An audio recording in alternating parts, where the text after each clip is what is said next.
want to try that? Do you think that we should try that? What's that? We can't really make a comment on that until we have a task force. Internally, that's yeah, what internally, I think that would be good. You know, that's going to fly with management. I think maybe I could try that with you. You know, what do I think is going to happen? I don't know. I've got a task force on it. I'm running in, you know. Not going to be much of a program if we do that. Right? That's true. Thank you. Good to see you, buddy. Jordan Jackson there of JP Morgan Asset Management. With belief that this market is overpriced in hikes. We're just a few moments away from hearing from the Fed Chair Kevin Walsh in Sintra, Portugal, alongside the ECB chief and peers from the Bank of England and the Bank of Canada. Yeah, and he has to say something. And it's a good point, the idea that in a committee setting, it's harder to really just say, you know, I'm not going to comment on that. And he's also representing his personal views. You hear start pontificating about the rest of the world and everything's going on, you're going to sit there and say nothing. He has a task force. Right? That's true. There's a bit of peer pressure involved here too. Totally. And also, you made a great point earlier in the week talking about how he said he wasn't going to speak unless he had something to say. Right. He's speaking. So let's hear what you got to say, especially given the fact that the market has done a lot of heavy lifting. It seems to have already embraced the idea of a rate hike. Even if he just says, look, I'm watching the markets, I'm watching the data, I'm trying to understand what's necessary. Is that enough? Finding out what he's watching would be news, right? Yeah. So let's try and find out what he's watching. Watched Mexico last night. I was watching that too. Watched the goals this morning. Very late for you. I was in stand-up. Watched the replay. Can you imagine me stand up that live? I wish.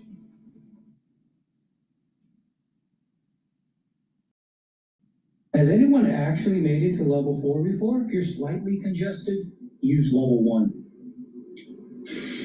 If you find yourself... I said to Boeing, what's the best one? They said, this is the best plane ever built. And you can have the privilege of flying it, and I have a privilege also of flying it. But this is the first flight. We're going to the Teddy Roosevelt Presidential Library opening, and that'll be very good. That'll be a lot of fun.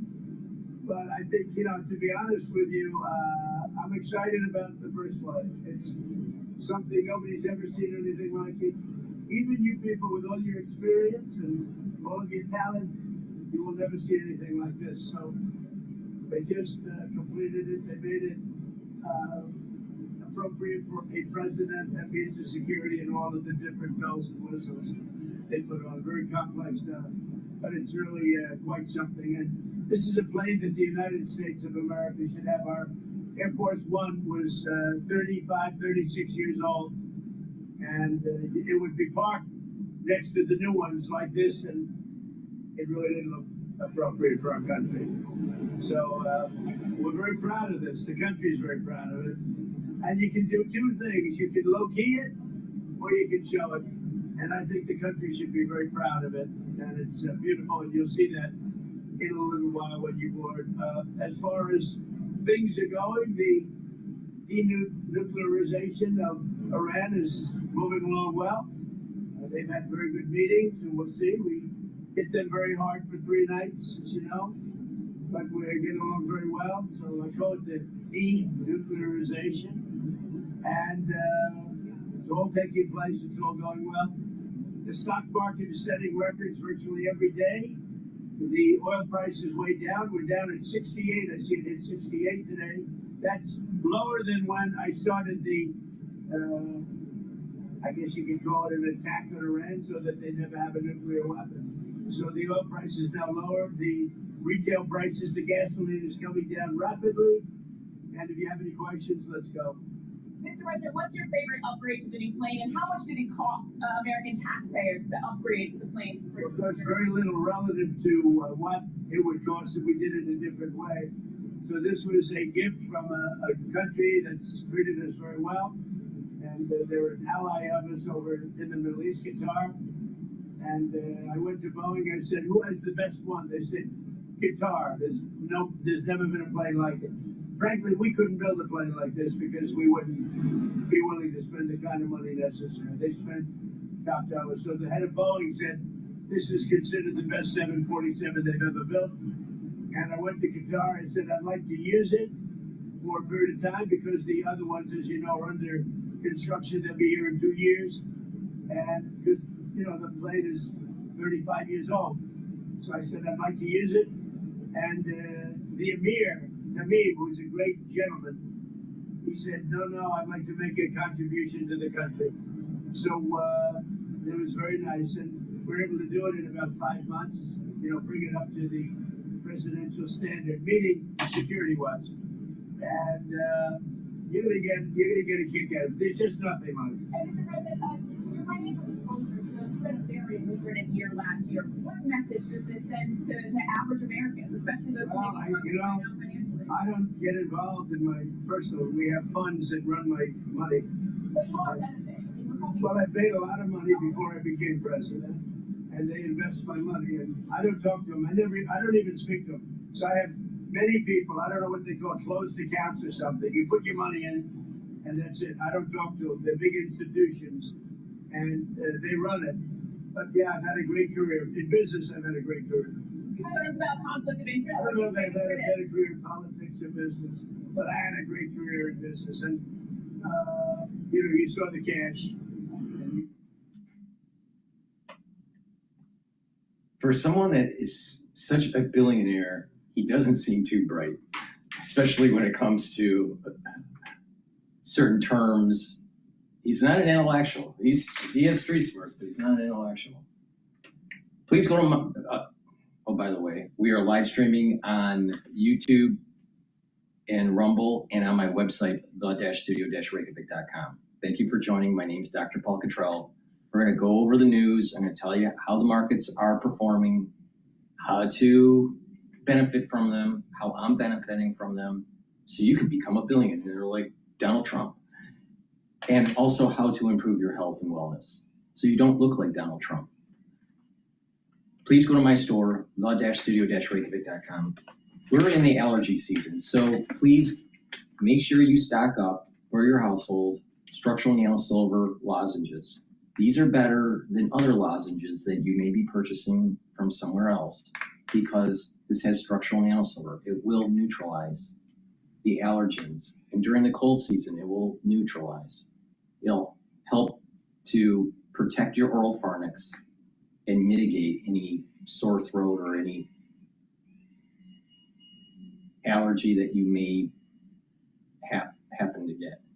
Now, if you're cleaning in the home, make sure that you prophylactically use these lozenges, because dust from the basement or in the garage or in the yard or just cleaning, by protecting your oral pharynx through the secretions of these structural nail silver lozenges, you are boosting up your innate immune system. So please go to my store and get the structural nail silver lozenges. You can get it in Manuka honey and also in orange splash.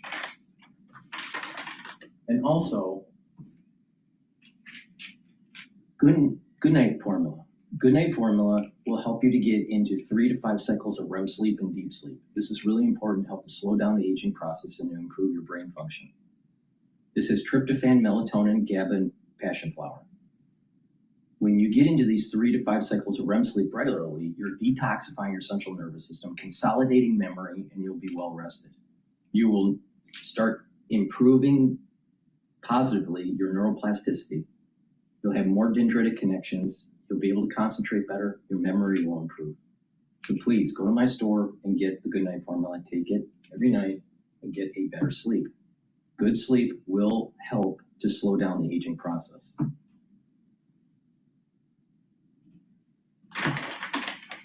Report the different things, and what they do is we gave it. I think it's called the blind account, but they take it.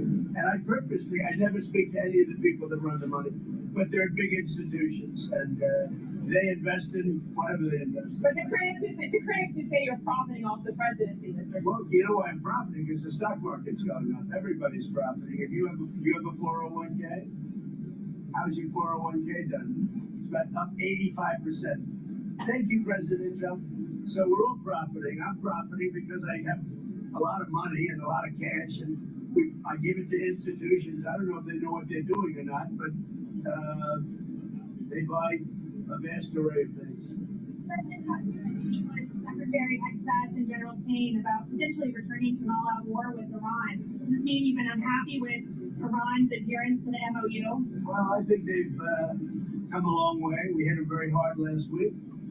I think they're fine. I think we're going to. It's the denuclearization of Iran. It's very simple. and Iraq cannot have a nuclear weapon. Otherwise, all of this stuff that we look at, all of these things that we do, the country's never had activity like it's got right now. So we're building more factories and car plants and other things. We went for years without ever building one car plant. Now we're building many car plants. We're building AI. We're building all over the country. $19.1 trillion being invested. The record was like 2, and we've got 19.1, and it's going to continue. And when those buildings open, you're going to see something like the country's never seen before. That's why the stock market's going up every day. That's why your 401k, because everybody benefits. When the stock market goes up, everybody benefits. More jobs, more everything. And we're creating more jobs. We have more people working today than have ever worked in the history of our country. It's great. And that's before these places open. They'll be opening up over the next year.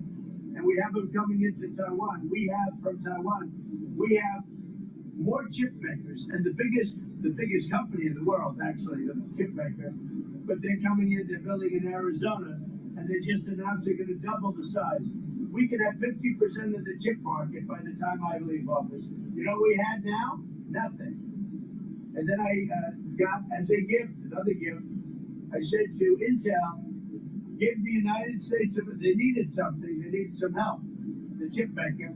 I said, give the United States of America, I'll do it for you, but give the United States of America 10% of your company. He said, you have a deal. He said it so fast, I said I should have asked for more. But he said, you have a deal. And that stake is now worth $80 billion. I made $80 billion for the country in 8 months. Does anybody talk about it? No. Have a good time. Have a good plane. Enjoy the plane. Real quick question. You've got D&I Pulte over there as the new director. We also know you have the task force set up on declassification. Maybe talking about international, maybe looking at some declassification. Are you able to give us an update on this? Declassify almost everything. And you know, by the way, we have Jay Clayton is going in. You know, Bill Pulte's a very talented guy, but he's just there temporarily until Jay Clayton. And Jay Clayton is going through the process. And Jay Clayton, highly respected, and so is Bill Pulte. But Bill is there just for a fairly short period of time. But while he's there, I said, you can declassify whatever you want. You think we're going to get some soon, or maybe 2020? I told him you can do it today. You got to ask him. All right. But I think he's a friend of his. I think that Bill will declassify. I told him you can declassify whatever you want. So Bill's there just, you know, for maybe a month or 2 months or something. And Jay's going through the process. He's got a hearing in 2 weeks. Highly respected man, Jay Clayton. Thank you. Did you get any more Pulitzer Prize? Not yet. You don't want a Pulitzer Prize? A picture of the plane. Margo, are you taking care of everybody? That's Margo, okay? Thank you.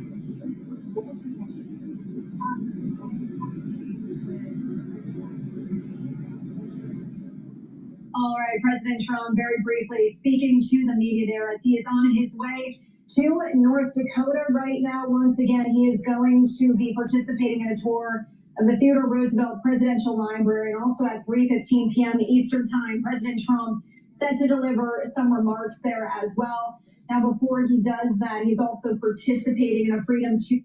As we go to another clip, please help support the work that I do by being a paid member to my Patreon channel. All these videos are for free. I give you some information about the markets, my perspective on the news, and how to improve your health and wellness. But all these videos are for free.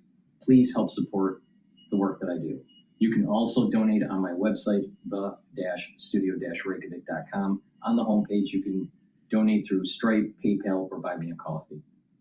The markets will be opening up in about 21 minutes. The equity futures are slightly down.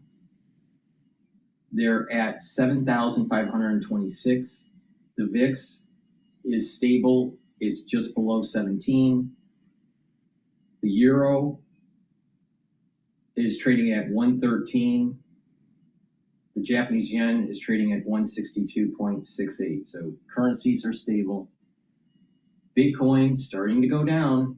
It's at 58,710. Stay away from Bitcoin unless you're shorting it.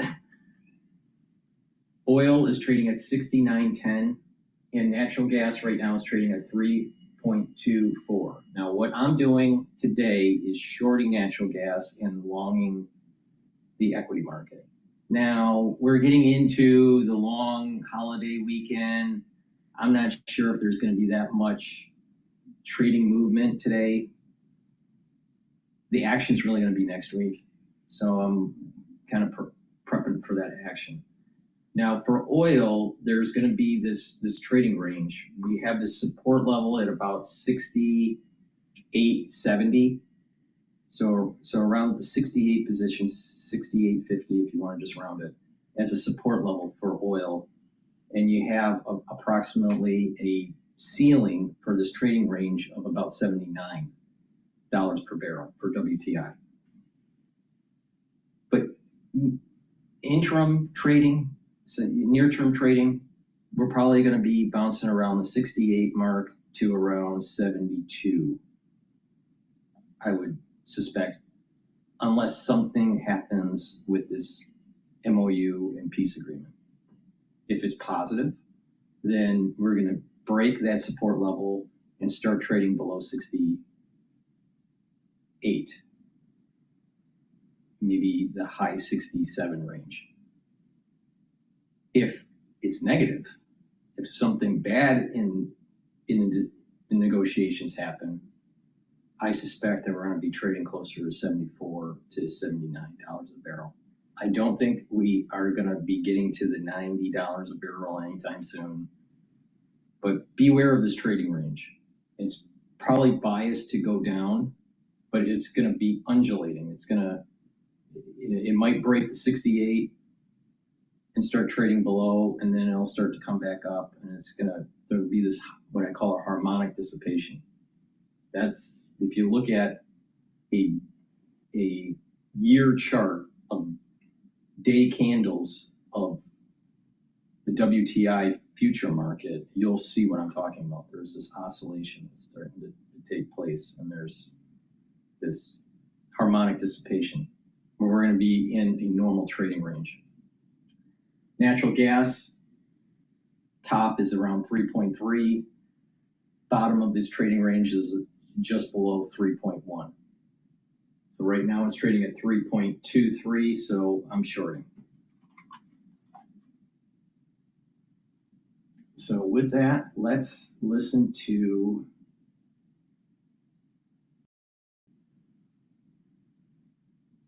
Fox News.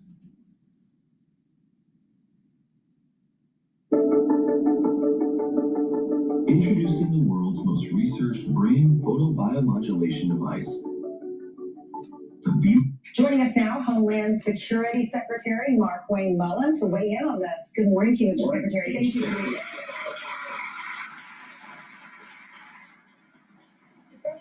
He won some of the victories at the Supreme Court, others not so much. This was one of the, he had the executive order he didn't want. If you're born here and your parents are illegal, he didn't want you to be a citizen, but the Supreme Court upheld that. Well, I think the president was spot on this, and the court is absolutely dead wrong on this situation. If you look at the reason for the 14th Amendment, again, this is way outside what has happened, especially with China and their tourist visas that they get to come into the United States or into our territories. Exactly. Just Birthright citizenship has different categories, but the ones that are here illegally, their child should not get, I personally think that their child should not get citizenship.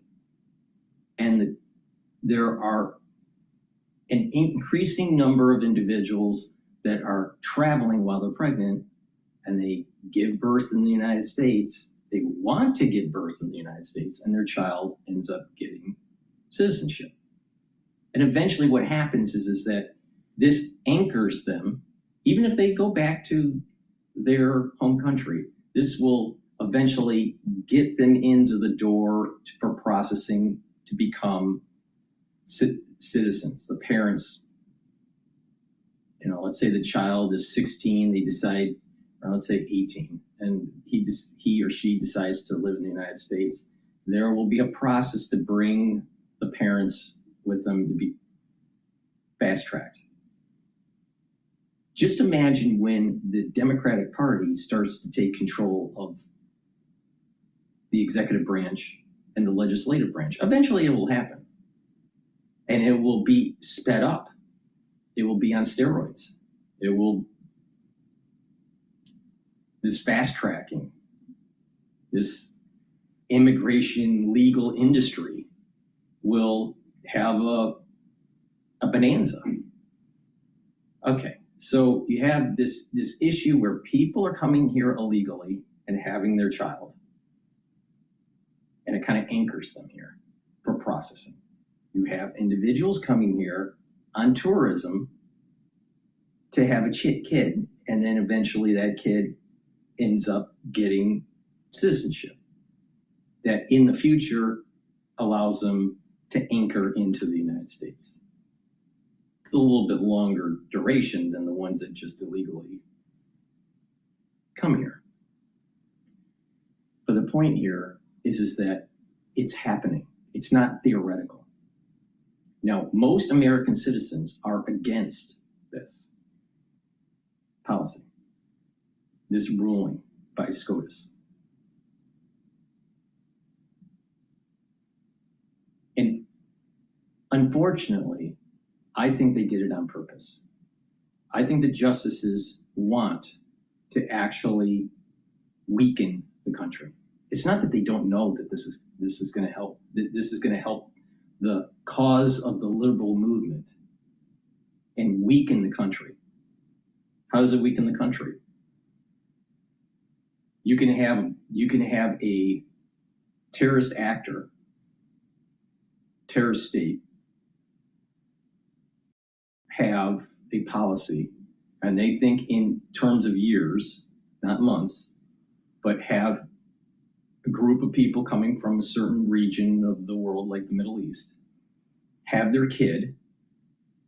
That kid is raised, that kid is born in the United States. It goes back to, let's say, Iran. You know, I'm just giving this as an example, or Lebanon. And that kid's raised in the Middle East and then comes back to the United States to live. And all of a sudden the parents are processed through, or a group of people. It's not just this one kid, maybe it's a whole village of individuals, maybe 10 individuals that are pregnant that end up coming to the United States and having their child. And then they go back to that village. And it's designed that these kids will end up being terrorists. This is not out of the realm of possibility here.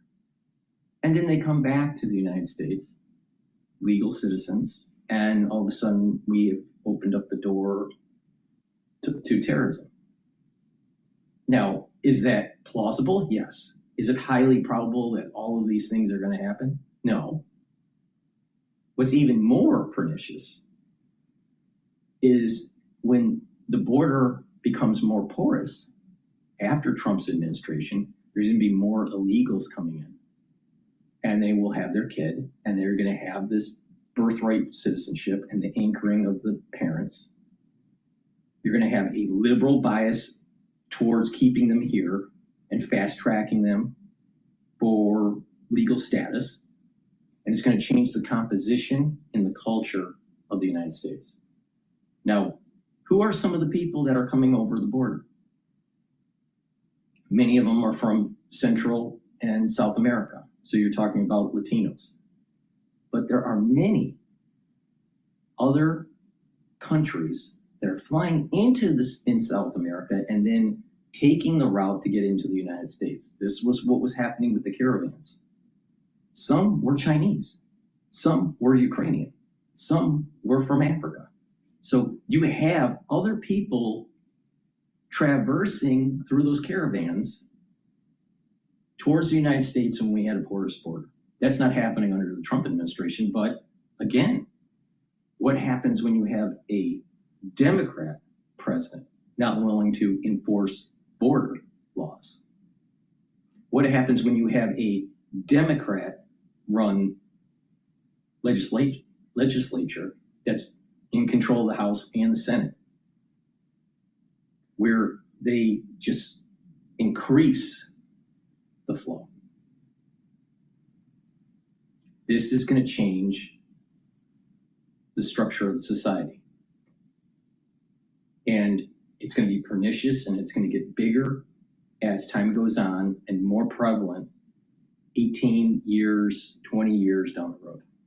Not in just in terms of total births, but the ones that this influx of birthright citizenship, they will start becoming adults.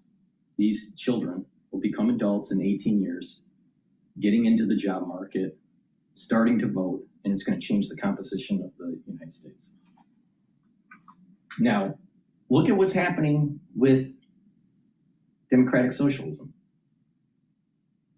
They're pushing this democratic socialism. Now, who are many of the people that are voting for this? Minorities and disenfranchised youth. The Democratic Party is setting in motion for a future democratic socialism party in 18 years. And it's going to be hypercharged compared to what we see currently. So are conservatives going to push back? Hopefully Congress will get their act together, because the Republicans are in charge, and make this illegal without doing a constitutional amendment and curtailing this. But I'm afraid that the Republican Party can't get their act together to actually do the right thing.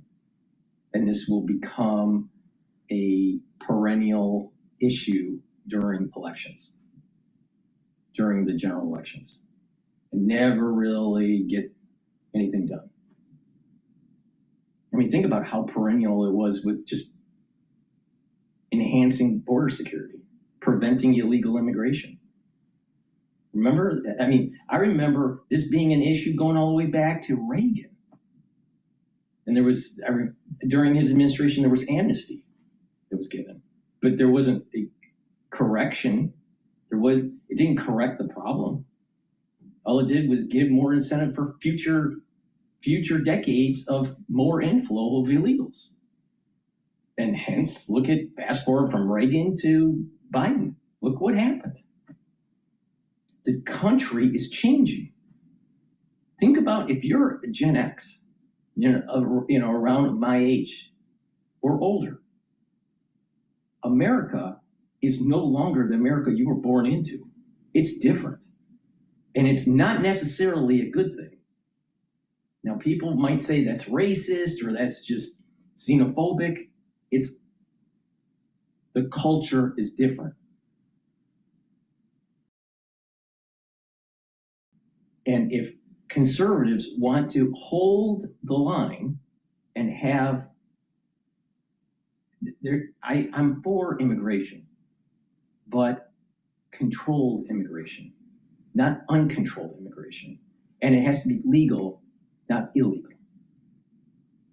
Because if you just have a steady flow of illegal immigration, the country is not in control of what that composition of the population will be. It will be whatever that illegal flow is at the time. And remember, it's pernicious. You get that pulse of illegal population, but then they have kids. And then what happens is that it sprouts. And after 18 years, 20 years, you start seeing that the politics change. They're in the educational system. They're running for city politics, and it changes. This is part of the impetus of this democratic socialism that's taking place. So when Clarence Thomas and Alito mentioned that this was going to cause problems in the United States in the future, they're right. Clarence Thomas is right about this. This is a failure of SCOTUS to heed the warning that the country and our affinity to a constitutional republic is at risk now.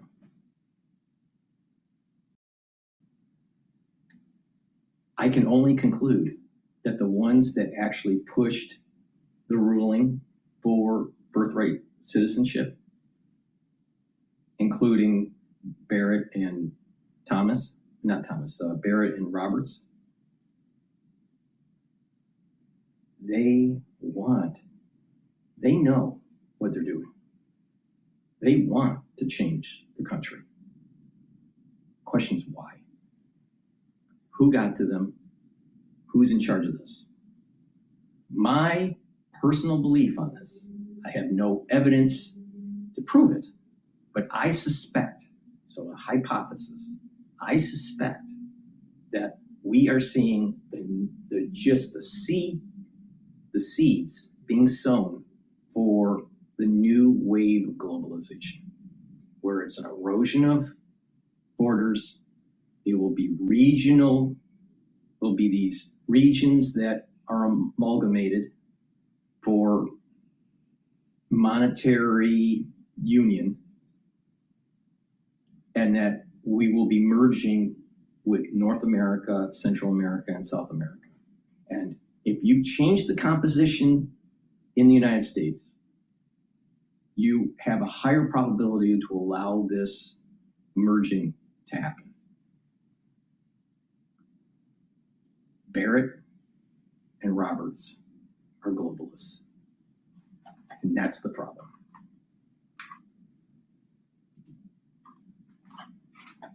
Give birth. They'll come in the 8th month, maybe 1, 2, 3 weeks left, give birth here, have a child, then they move back to China, raise a person underneath a communist regime, even though they're a citizen of the United States, and they come back over here. And in some cases, we see they go to their universities, they're stealing intellectual property, and it's absolutely been a national security issue. This is truly a national security risk that we're having. But we're re-looking at it. We had a long conversation with the It's a national security risk at the very beginning, because you may be anchoring some of nefarious actors that are the parents.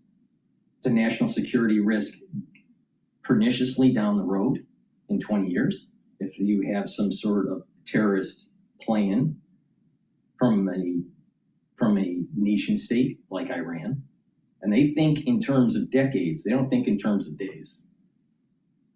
They think in terms of decades. But then you have the globalists that want to basically, if you want to push globalization, you actually have to erode the Constitution. You have to erode the provisions, some of the provisions of our constitutional republic, so you can fast track globalization. Not being able to control your currency is another way to prevent a country to run itself. If you can't control your currency, you can't control your borders, you don't have a country. Oh, you got a big military. That doesn't matter. That doesn't matter.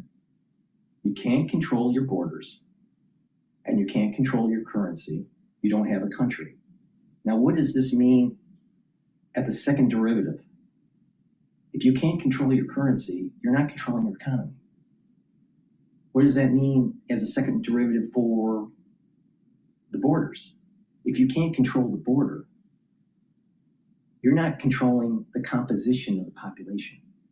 And if you're not controlling the composition of the population for the third derivative, what does that mean? It means your politics are going to change. And this is exactly the warning signs that are happening in the United States with this democratic socialism, this DSA. Communism is coming around the corner for the United States. The conservatives need to push back. Barrett and Roberts should have known better, and I can only conclude that they want this to happen.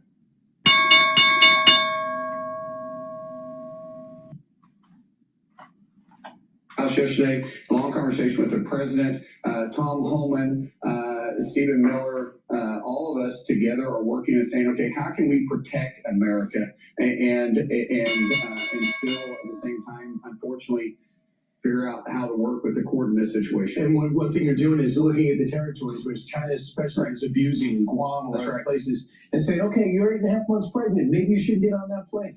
Well, because where they go to and they show up late, it can cause a health issue for the mother. Yeah, we're concerned about the mother. And especially traveling that late. For instance, my son is about ready to have my son and daughter-in-law, they're about ready to have our first grandchild.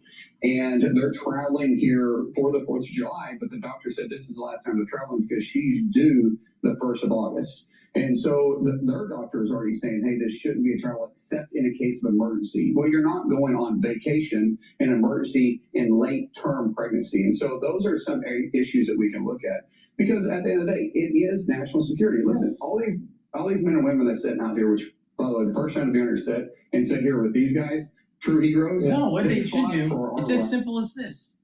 Hey, if you're late term, you don't get into the United States. You just don't pass immigration.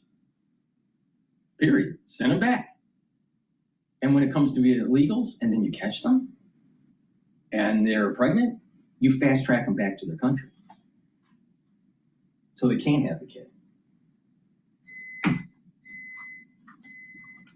I mean, this is 1% of the population that fought for all of our rights before they even knew us, right? They sacrificed everything. And what we have to do is a duty right now with President Trump is protect that, to protect the land that they fought for. And part of this is a national security risk, and no one can say it's not. So, Mr. Secretary, we've talked on this program about the American children that are dying because people that shouldn't have been in the country, they got in. And they killed our treasure here. The mother of Sheridan Gordon was on Capitol Hill yesterday. It was an emotional moment. This is what she had to say in her testimony. This story is not about him. This is the #1 Senate race in the country, and I need your help because the Republican Party has already spent $10 million, and our FEC deadline is just a... This story is not about him.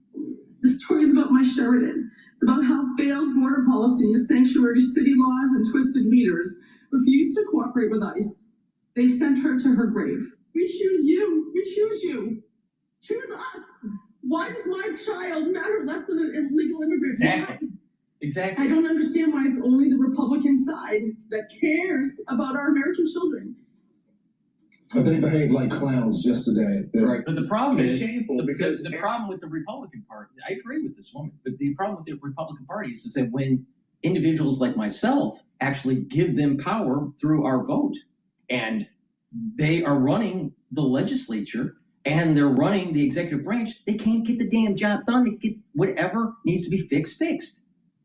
This is the problem. The Republicans have great ideas, but are disorganized. They can't get the job done. The Democrats have bad ideas, and they're well organized.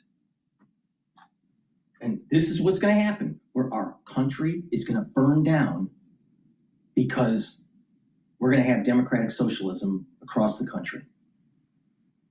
They're using the seed corn of illegal immigrants and this birthright citizenship stuff to sow the seeds of our destruction. Democratic socialism will gain momentum, not weaken with this. Because think about who are the ones that are coming to the United States illegally? What countries are they coming from? They're coming from countries that are failed because of social policies, socialism. So don't you think that they're gonna, want to hand out because that's what they've been born into? That's all they know. Why is it that you look at what is happening with the composition of the Democratic Party, especially with the midterm elections and the DSA, this Democratic Socialism of America? What's the composition of this? Muslim, Latino. You're starting to see this? Wake up. Look at what happened with Europe. Europe was taken over because of an Islamic takeover. And it was because of the immigration policies that they had, stupid immigration policies that the European Union had. Same thing is going to be happening to the United States. But it's going to be twofold. It's going to be Muslim, Hindu, Latino.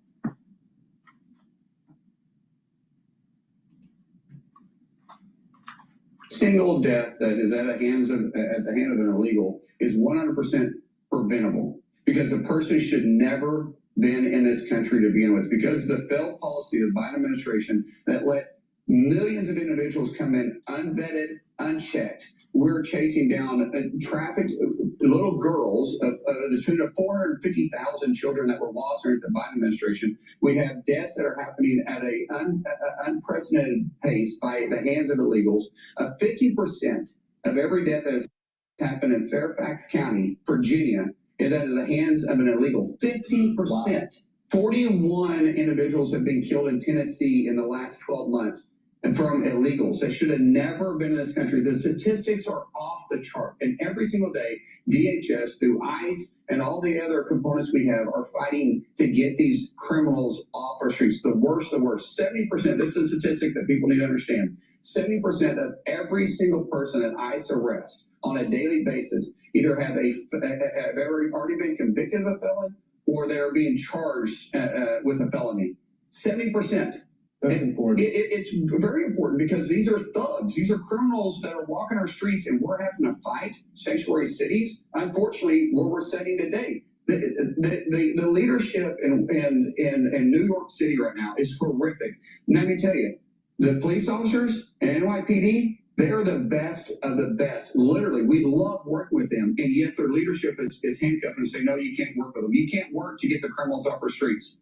Or out of your prisons. Now, you have a message too. So we're coming up on year 250. You have an interesting background, American Indian background as well. Right. So when you look back at American 250, we're just wondering if you would take a moment as we get closer and closer to July 4th. What does it mean to you? Well, look, I'm a little country boy from Westville, Oklahoma. This can only happen in America, right? I still own the land, the Indian allotment of land that my family walked to in the late 1830s as Cherokees. No one of my family has ever been involved in politics. I had to drop out of college because my dad needed help in a plumbing company. And in some way, through God's grace and the fact that I'm truly an American that lives in the greatest nation in the world. Remember, people are flooding to our borders and trying to get into our country. We're not going the other direction. And yet I'm sitting here as Secretary of the Homeland, getting to protect our homeland. Right. I think it's the greatest mission in the world. I haven't quit smiling. It's 100 days since I've been appointed. Right. And I have the greatest mission, and I do truly believe in a president's cabinet to be able to protect my yard, your yard. I even try to protect New York. I know they don't like me, but it's part of our homeland. Please don't stop. Please don't stop. We need you. I remember when the president asked if you would be on his cabinet, and you said, I can't wait to call my dad, or something like that. I was like, that's so cute. Well, my wife. Yeah. I want to make sure I said that's right. 29 years of marriage and my dad, and my dad just said, wow. That's all I said. That's cool. Yeah. The American dream. Billy has a question for you, Mr. Secretary. Good morning. How are you, Secretary? I needed 10 sequin cowboy hats for a bachelorette party, but what did I get? What the? But then everything was just. Good morning. How are you, Secretary? Hey, brother. How you doing? All right. Again, you spoke about a great mustache. Thank you very much. Took a while to get to. Yes. You spoke about the youth, but how are you making this happen where we can protect our youth, where they're not being attacked on college campuses by all these so-called illegals? What are you doing? How are you getting the other parties involved where you can say, listen, we need to come together and understand why this is so important to protect the American people? Well, one of the things that we do is really try to educate individuals to let them know what actually is taking place. We have 450,000 kids lost. We've found 147,000. We tell their stories. We've had a couple girls rescued out of a hotel that literally reported being raped 15 to 20 times a day, 7 days a week, over 600 to 700 times. It's horrific stories. But as we tell those stories, we have more law enforcement agencies that are saying, hey, forget it. We're pushing back against our leadership. We're going to start cooperating. Some of them cooperate with what we call the 287G program, where we actually reimburse you for it. That's what the federal government does through ICE. We reimburse you for your time, even help buy equipment. And some are just saying, since we can't legally participate in the 287G program, they call us and let us know. Because what happens in sanctuary cities is they will arrest these individuals after they serve their time. They release them back on the streets, and they won't inform us, even though we have issued the paperwork to be able to pick them up. But we're having now law enforcement call us and say, hey, this person's being released on this day.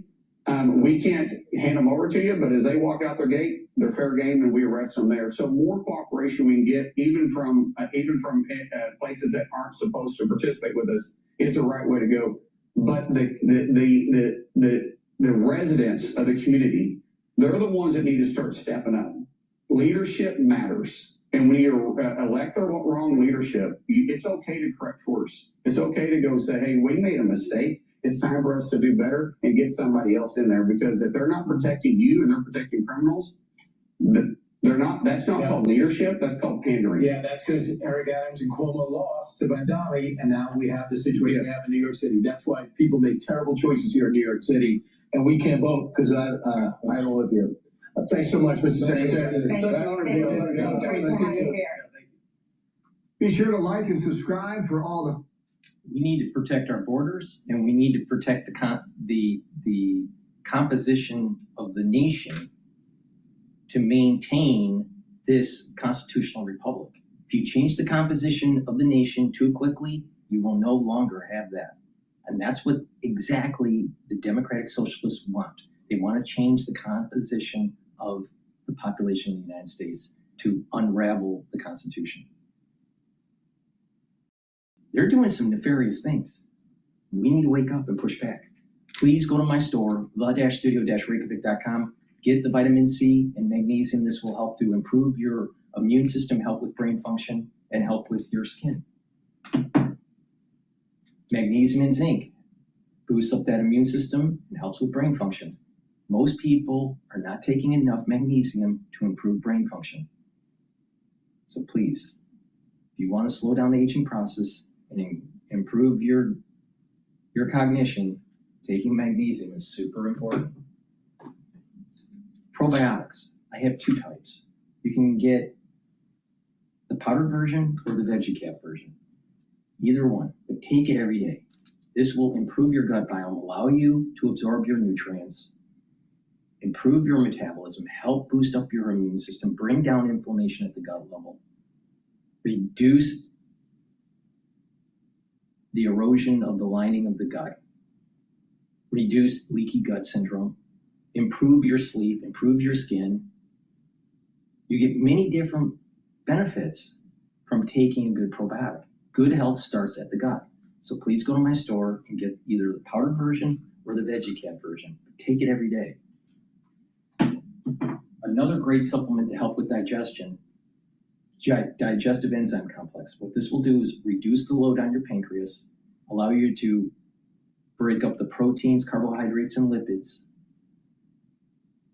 so you can absorb your nutrients with less stress on your digestive system. So please, go to my store, make sure you take the digestive enzyme complex when you eat, and this will help the health of your pancreas and help with absorbing your nutrients. This also has bromelain, which is an enzyme to help break up clots. Really important. So by taking digestive enzyme complex, you're also slowly improving your cardiovascular health.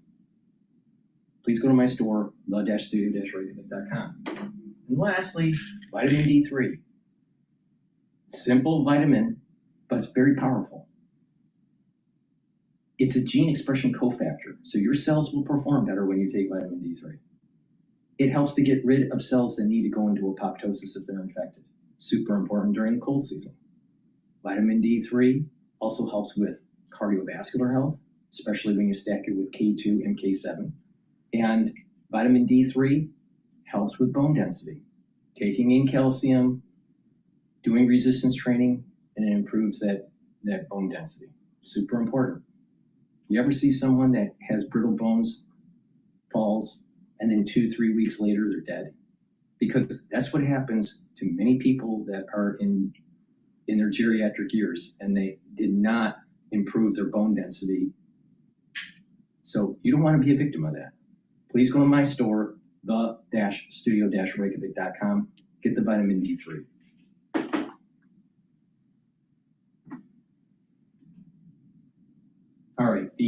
let's do a recap of the market. The market is open up. The S&P 500 is trading at 7,459 right now. VIX is trading at 17. Euro is gaining some momentum relative to the dollar, so the dollar is weakening a little bit with the euro. The euro is trading at 114. Japanese yen is trading at 162.38. It's gaining a little bit, so the dollar is weakening across the board here.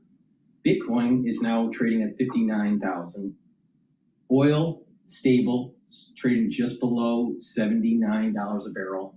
And natural gas is trading at 3.221. Now, early in the session, I said that I'm shorting natural gas and longing the S&P 500.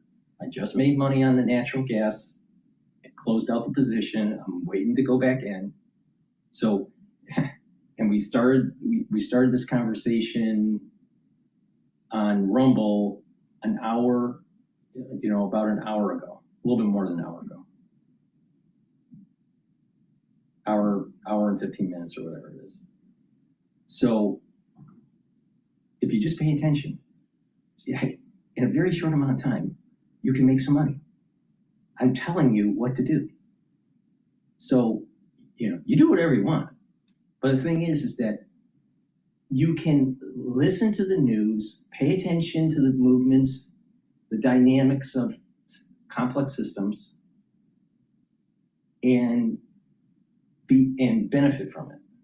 But if you also listen to me about how to improve your health, you will have more vitality, longevity. You won't be dependent on pharmacopoeia. You'll just have a better life.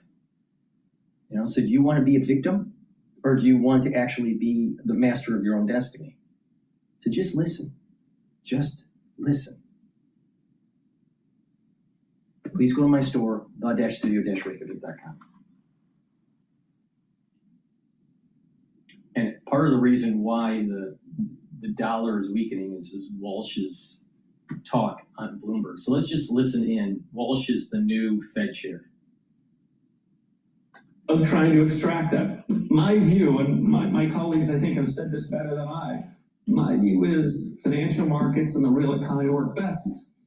When you look at what's happening in the real economy, you make your own judgments.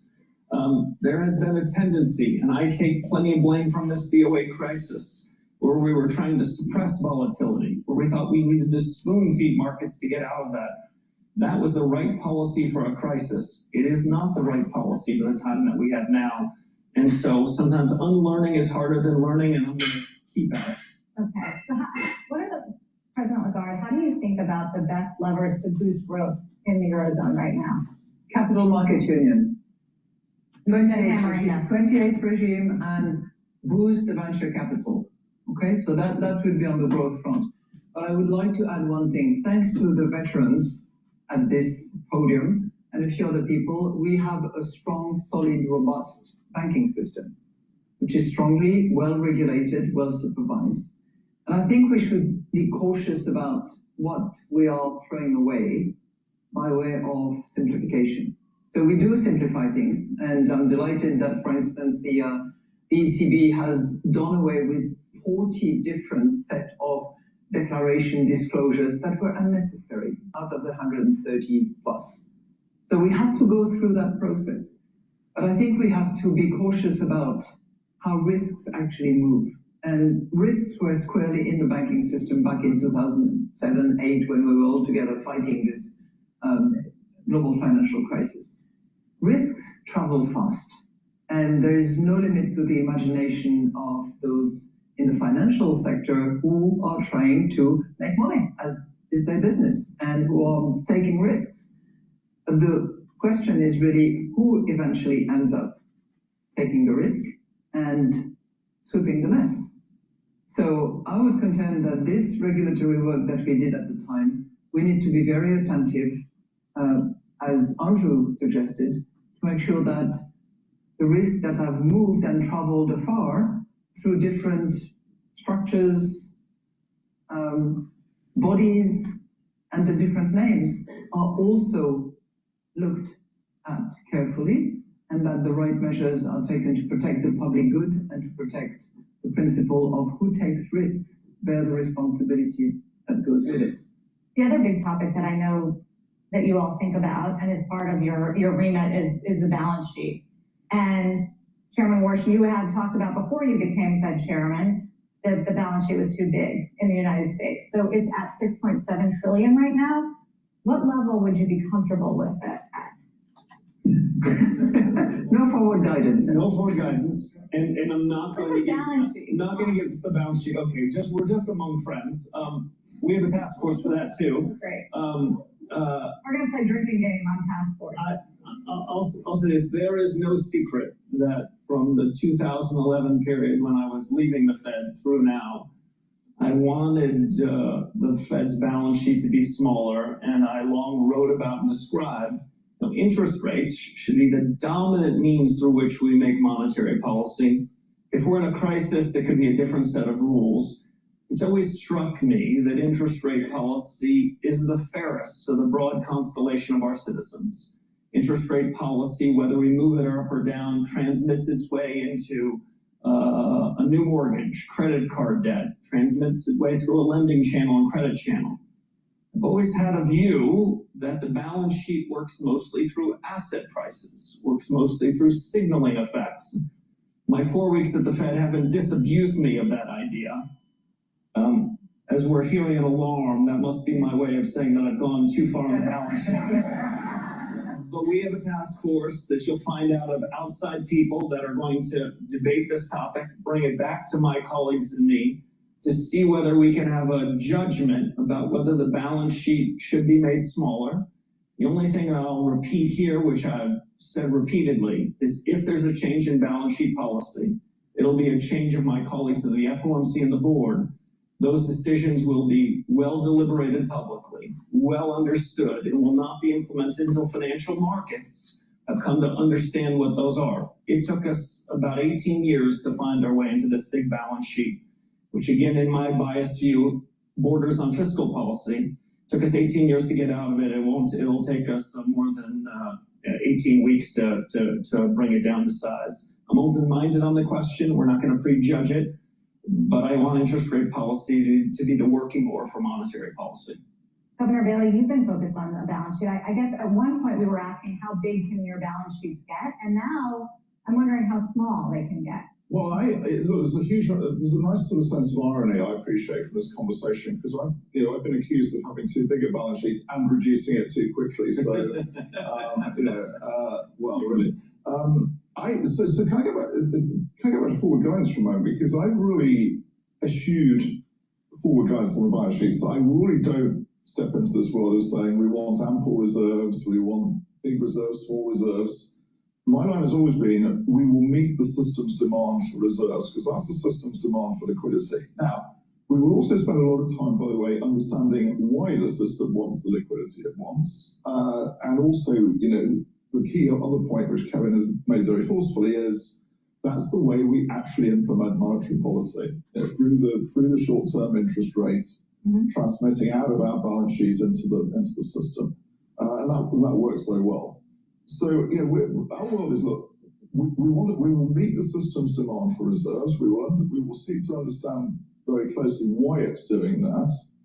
The other policy I have is that I want to take interest rate risk off the central bank's balance sheet, because with a public balance sheet, interest rate risk should be in the market, not on our balance sheet. And so that's why we're moving to a repo asset side of our balance sheet, because that takes the interest rate risk off our balance sheet, which is what should be the case. You mentioned you alluded to the political heat that you get over this issue. Does that influence the way you think about it at all? I know it's not supposed to. No, I think we must have a sensible policy for moving to a system where our balance sheet reflects the system's demand for reserves. So yes, it went above that level during the QE period. It's coming down to that level. I want the interest rate risk off our balance sheet. Those are the policies we're pursuing, and I think those are the right policies. Staying in politics, do you get let off the hook, Governor Macklem, because the Prime Minister used to be in this seat? We get some free advice from elected officials across the country. And as I tell them, I appreciate understanding what's going on. It's a big country. I appreciate understanding what's going on across the country, but I don't appreciate telling me what we should do with interest rates. You've got your job, we've got our job, and that needs to be respected. So, all right, we're gonna start playing some more of the news, but before I do that, please go to my store and get the Clarity Factor. Clarity Factor gets rid of that brain fog. It allows you to concentrate on tasks. It's going to help to improve the positive neuroplasticity, where your dendritic connections improve. You're going to be able to think faster, have better memory. This is a supplement you should be taking every day. Now, if you do things that have very high cognitive demand, like studying or engineering or something like this, I would recommend taking it in the morning and in the mid-afternoon. But for most people, taking it in just once a day, either in the morning or in the afternoon, is advisable. Please go to my store, get the Clarity Factor. This is a very powerful supplement. It's going to help your brain function. Another great supplement, if you're 40 years of age or older, is to take vitamin B complex. Vitamin B complex will boost up your energy levels. The first 4 B vitamins helps the electron transport chain to improve your ATP. You're going to have more energy, and with that energy, your cells are going to be able to perform better, your tissues are going to perform better. Your cellular metabolism will be revved up. In addition, vitamin B complex protects neurons with vitamin B12. So this is another great way to protect your neurons. Myotrol.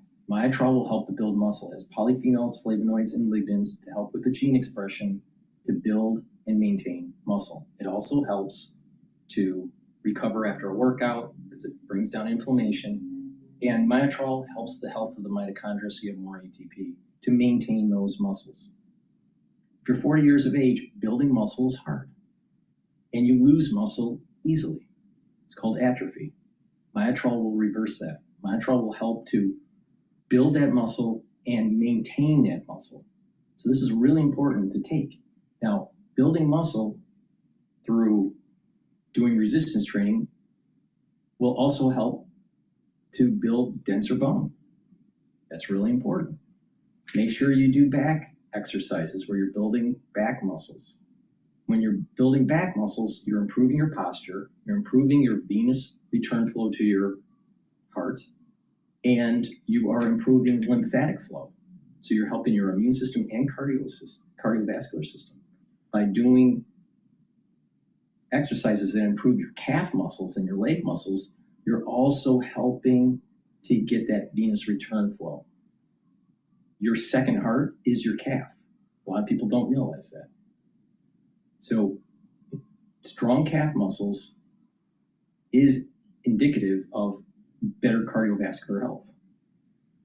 But building muscle also helps with brain function because your concentrations of myokines and BDNF are neuroprotective. They will help your brain. So you're getting better blood flow because your cardiovascular system is better. Your immune system is better because there's better venous, there's better lymphatic flow. And you have the higher concentrations of BDNF and myokines to protect the neurons. So please take my advice and get the myotrol. This stacks really well with gladiator barley if you want to build muscle. So a powerful stack to improve brain function is to take the myotrol, you'll gain muscle, but also protect your brain. The vitamin B complex with vitamin B12 is going to help to protect those neurons. And Clarity Factor will help you to get rid of that brain fog and improve positive neuroplasticity. It's a very powerful stack, and you get a lot of benefits. You'll have more energy, your cellular metabolism will improve, you get more musculature, and you're improving brain function. So please go to my store, get the Myotrol, vitamin B complex, and the Clarity Factor. Make sure you use discount 5, all caps, discount 5, and you get $5 off anywhere.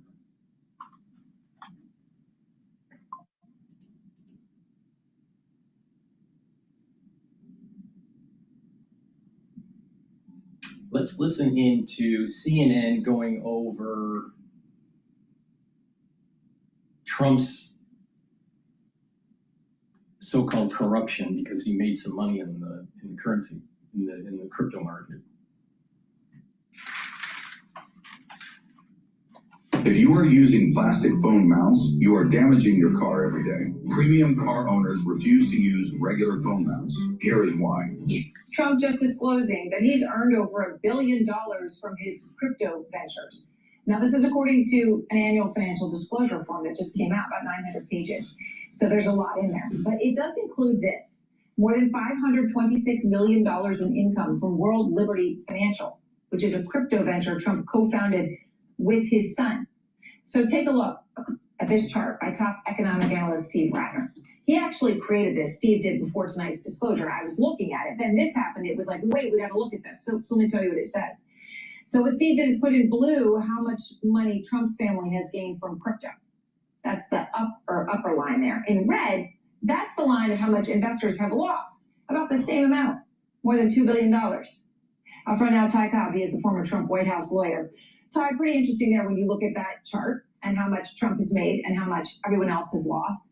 What is your reaction to the scale of what we're seeing in this disclosure, of how much Trump is earning from these crypto ventures? Over $1 billion last year alone, right? This isn't a cumulative number. It's in 1 year.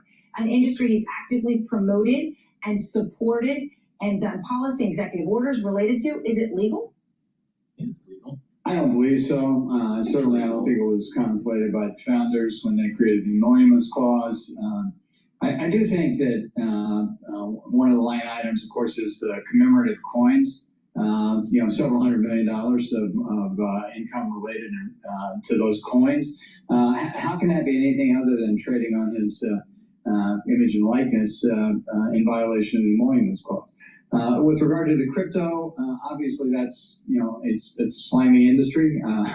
Certainly the way he's going around it, where he creates policies that can only enrich himself and his family, is something that I think the average American should be staggered by. But you mentioned the scale, and I think the scale here is just, it's intentional. There's no question. I mean, we are seeing the greatest onslaught of corruption in the history of mankind in the last 18 months. We have the $1.8 billion that he and Todd Blanche tried to take from the American taxpayers through the phony settlement of a contrived controversy with which he was going to pay off his friend. This is somebody who every day is devoted to the accumulation of wealth and power. This is, you said it's 900, I think it's 937 pages. I could be off by a few, but it's got to be the longest disclosure in the history of the American presidency. And when you talk about the scale, you've got Hunter Biden, who if they traced every dollar that he was accused of ever having, he couldn't ante in the game that Trump is playing. Trump is playing with billions. They were playing with millions. And this disclosure, on top of the disclosure that he issued last month, where he listed recent trades, up to $750 million in trades, many of which involve government contractors. So the grift is on. It's stunning. It's stunning, and you use the word, staggering. And it truly is just the scale of it, as you point out, Ty. I also want to point out the New York Post, obviously conservative editorial board there. And in a rare review, they just published a column. First of all, I think the crypto market is a scam. So you just got to stay away from the crypto market. The NTF stuff, crypto, Bitcoin, all of that is just a scam. That's my opinion. All right. Now, right now, Bitcoin's trading at 59. A lot of people are getting hammered when they bought into this at like 120,000, and Bitcoin's trading at 59,000 right now. A lot of people are exiting the market for Bitcoin, so stay away. Now, if you want to be a sophisticated trader, you short it. But just the average person stay away from Bitcoin. But let's talk about when Trump had this war in Iran, and we started learning that it took forever to make a Tomahawk missile. It takes 1 year to make 100 Tomahawk missiles. And he says that he's going to talk to the automakers to actually help the production of the missiles that we need to help to resupply. As an investor, it behooves you to listen to what he's saying. This is the reason why I do my show. If you want to go into individual stocks, start paying attention to who's making the military equipment, especially the automakers like GM. And if you just listen, you could make money too. Now, I prefer not to go into individual stocks. I'm more of a macro trader, not a micro trader. But the thing is that you can make some money if you just listen to the news. So instead of two people here, and Aaron Burnett cut her teeth on CNBC before she went over to CNN. She's a business journalist. She knows the game. She understands, but she's a never Trumper. She's on CNN to push never Trump. Everything Trump does is bad. Now, I've stated that I think that Trump has been failing in his presidency and needs to act like a president instead of like a hoodlum. I think that cage match that was on the White House lawn was unacceptable for the proper etiquette of a president. I think he's failed with the MOU with Iran. I think we should have destroyed Iran and used gravity bombs and not smart bombs and leveled Tehran. I'm an America First expansionist, not America First pacifist. Now, you got this lawyer that doesn't know how to shave his mustache. And you got Aaron Burnett that is an ever-Trumper, trying to find something. He must have done something wrong. But it's in a blind trust. So Trump doesn't do the trades. And so all you got to do is just be like the one that's running the blind trust. Listen to the news, what's Trump doing, and he's telling you where to move your money. He literally told you that once peace starts to happen in this Iran war, that the oil market will drop. I made a ton of money in shorting oil. Why? Because I listened to the news. And for people that listened to what I was telling, you would have done the same. If you actually did what I was doing, if you actually listened to what I was saying, I tell you support levels and resistance levels and this whole wild ride. And believe me, it wasn't easy, but I made a ton of money. These clowns don't get it. Listen to the news and you'll make money. And by doing that, you will no longer have to be a fucking slave to the system.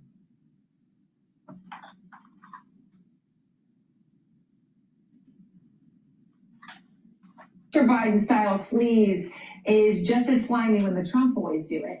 They go on to call what's happening here the shame of the nation, and they say it stinks to high heaven. Now, specifically what they're talking about, Ty, here, because it's hard to keep track of all of these deals. This one that they're writing this editorial about is the billion-dollar mining deal we just found out between Trump and Kazakhstan that Trump's sons stand to profit from, according to the New York Times. And the New York Times goes on to report that there are at least 14 companies, 14, tied to Trump and Howard Lutnick, his Commerce Secretary's son, actively working with the federal government right now on critical mining deals, making incredible amounts of money.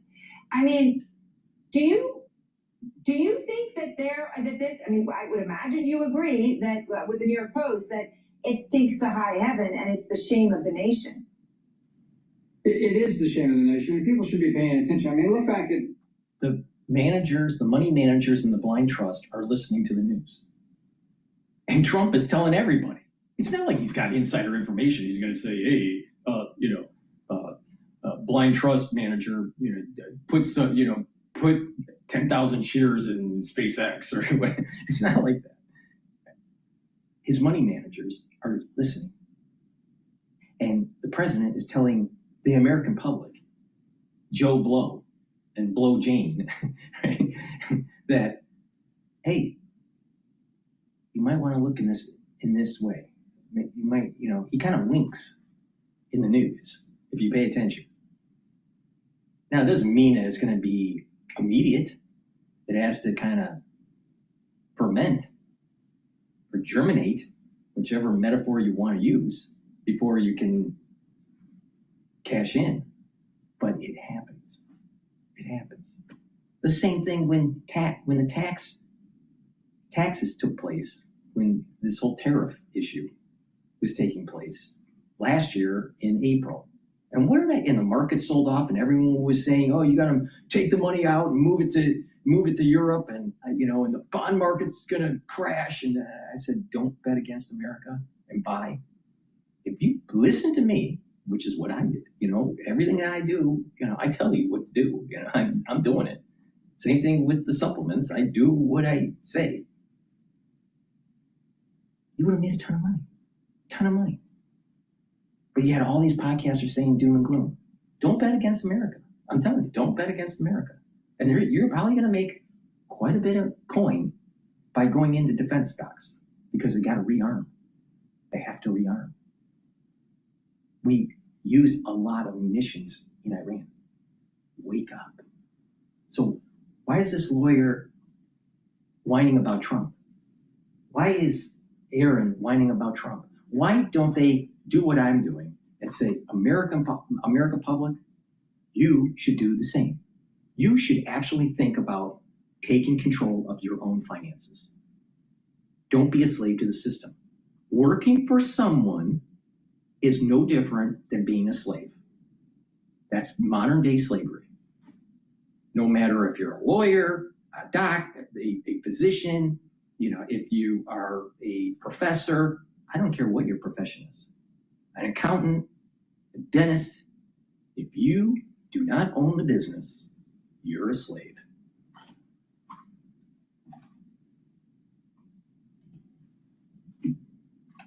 The Iran war, shouldn't have been started, but once it was started, what did we learn? We learned that the Trump sons have a drone company and become a huge government contractor. You hear this Kazakhstan deal announced. It was announced in November of 2025 when the $1.6 billion in financing was disclosed. What we didn't know was that the Trump sons, just a few weeks earlier, actually just days before the deal was announced, had acquired an interest in a company that had a substantial part of that deal. And they've only gotten closer corporately with the people that are involved in that deal. So, we see the 14 companies that you were talking about, that the Trump sons or the Lutnick sons, have an interest in. The amount of guaranteed financing from the United States government for the 14 companies that are pursuing those deals, $9 billion. So yes, people should pay attention. It is staggering. It does stink. And I think when the Democrats take Congress, which hopefully they will, we'll get some answers as to how this all came about. And hopefully people will start to pay attention. I mean, $9 billion. Now, of course, what we hear from the Trump sons will not be surprising. Eric Trump and Donald Trump Jr. told the New York Times they weren't involved in the specifics of this $1 billion deal. Eric Trump says he's been a passive investor with absolutely no management role. Now, the New York Post says it comes after Don Jr. and other Republicans spent years, obviously, bashing Hunter Biden's work with Burisma. But, what I'm curious about, Ty, is when we keep hearing again and again from whether it's wait. It's not even compared. Hunter Biden was put on the board with zero experience. And there was probably some kickbacks that were going on there with the whole, and then you're talking about the Iran war and, the overthrow of the government in 2014 and there was lots more complications going on with Ukraine and the corruption in Ukraine. How can you make the comparison between Hunter Biden and Burisma and a blind trust investing in crypto? This is what I mean. The media hates Trump so much. Now, Trump has problems. I think he's failing as a president right now. But the thing is this: stop whining. Stop whining.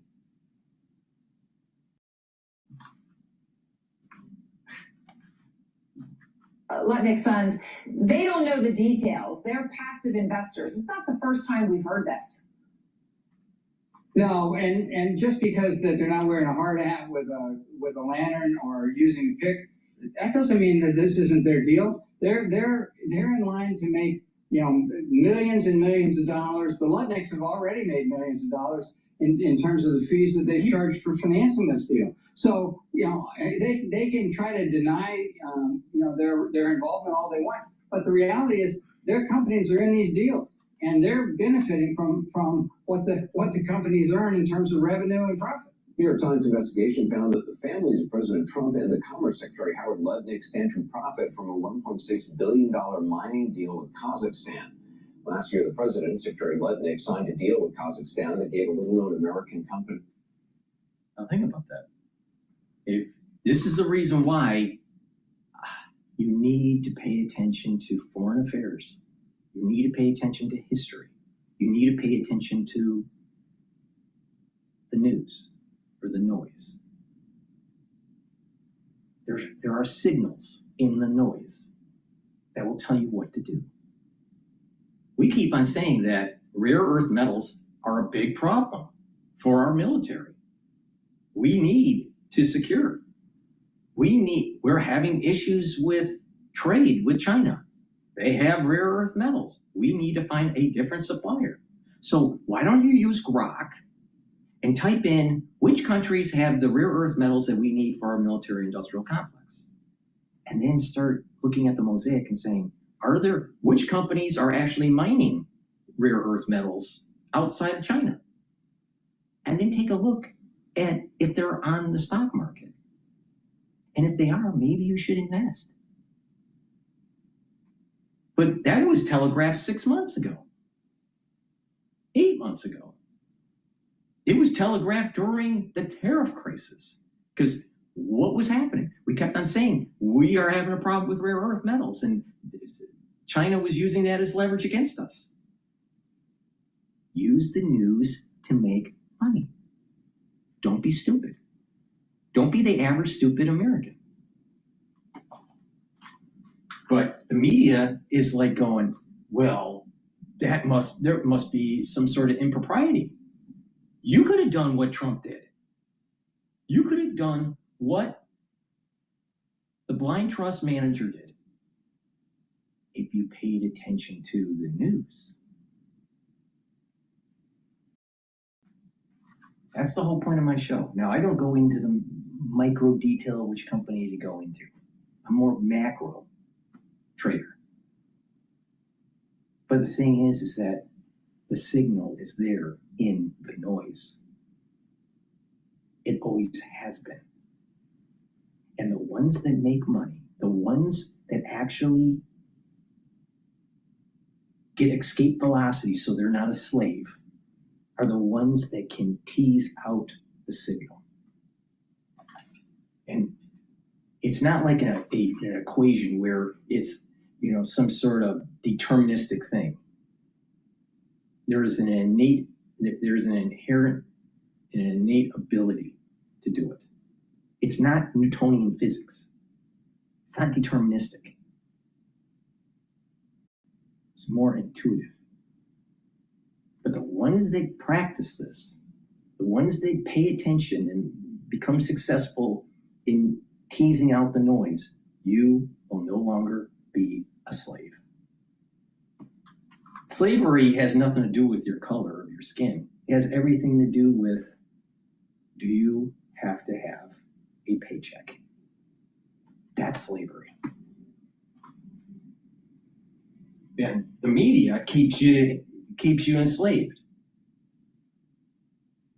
They want to demonize what's going on. But the people that actually turn the world in finance are the ones that listen to the noise. The ones that tease out the signal. But they want to say, oh, no, don't do that. That's bad. But yet, it was telegraphed a year ago what to do with rare earth metals.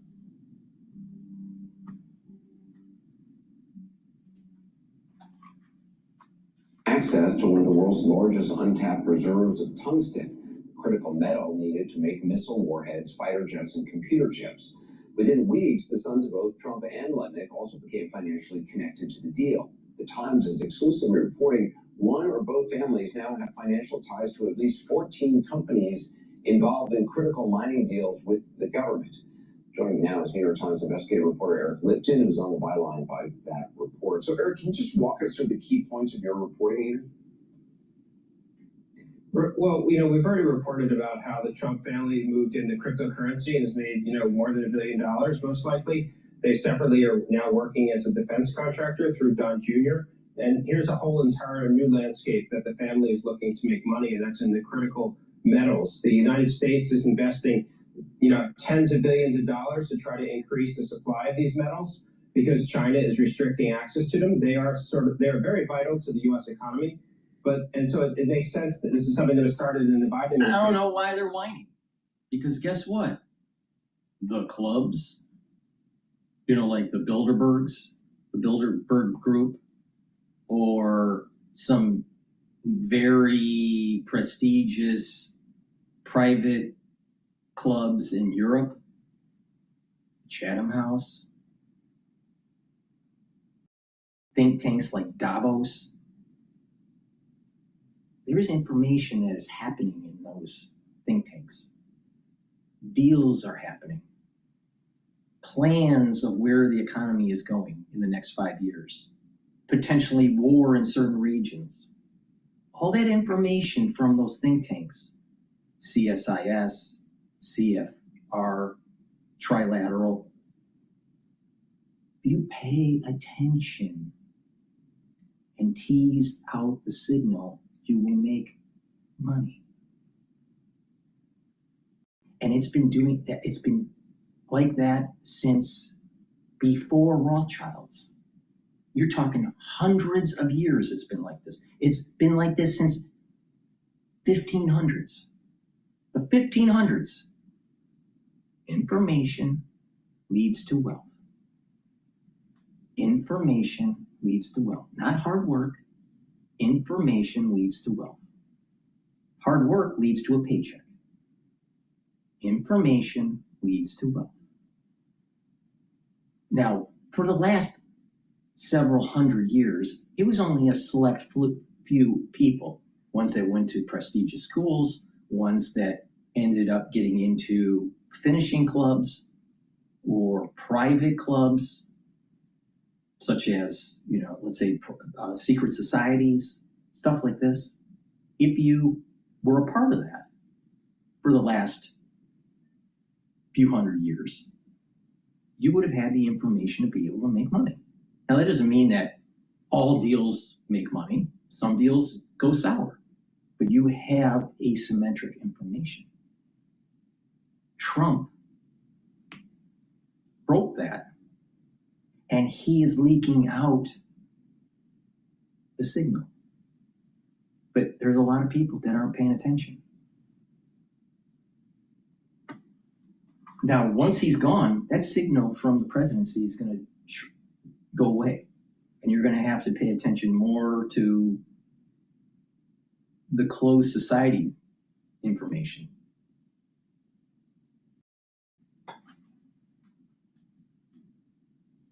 Well, why doesn't Mr. Yale,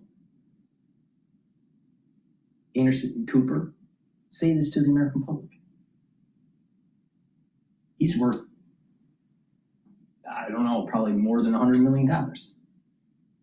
He's Vanderbilt. Now the Vanderbilts blew up all their money, wasted it, so he had to work. But he's done pretty well for himself. He's smart. He's a Jeopardy, he's a Jeopardy grand wizard. He's not dumb. Why doesn't Anderson Cooper say this? Why doesn't Anderson Cooper say, you know what? Listen to the signal. Do what Trump's doing.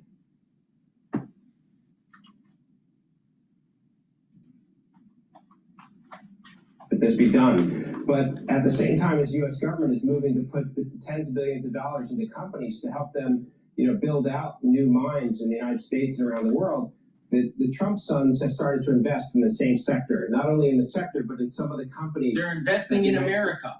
They're investing in America. They're investing in the American future. That's what they're doing. And everybody can do that. Everybody. So they're butthurt that they made money by investing in America. Remember what I said? Never, ever, ever bet against the United States. Ever.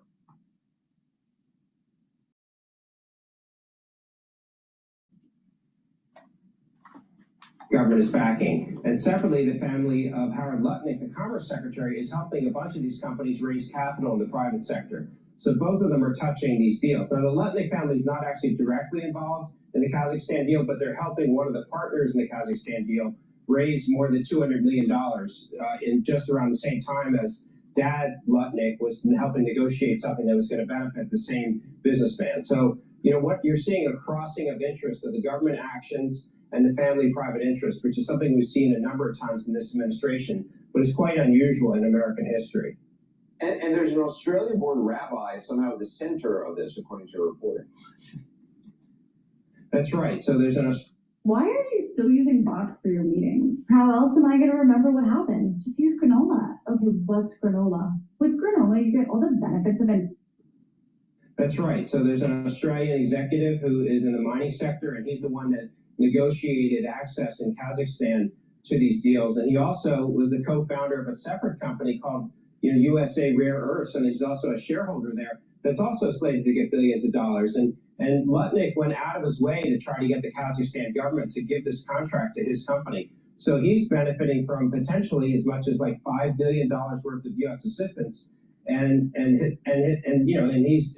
his business partners include Donald Trump Jr. and Eric Trump. So it just, again, it's very unusual to see direct financial interest from the family of the president and from the Commerce Secretary that are intermixed with some of these, enormous deals with taxpayer dollars on the line. At the end of the day, are there any limits to what they can do? Is anybody going to, is there any oversight, any regulatory agency to stop them? I'm sure that there will be Democrats in Congress that will send letters asking for information about this, which will probably not be responded to.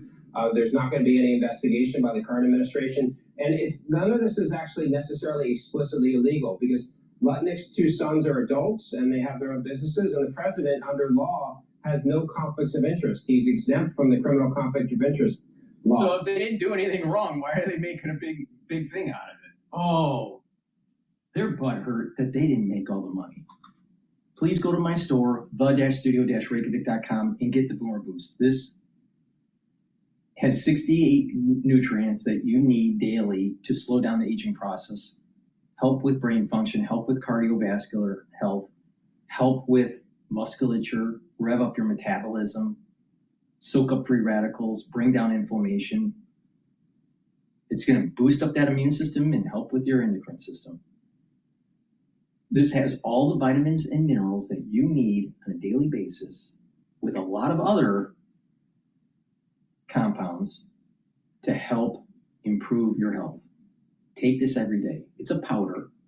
You can mix it with soft foods. I mix it with yogurt, but you can mix it with, I mix it with hummus. You can also mix it with yogurt or applesauce.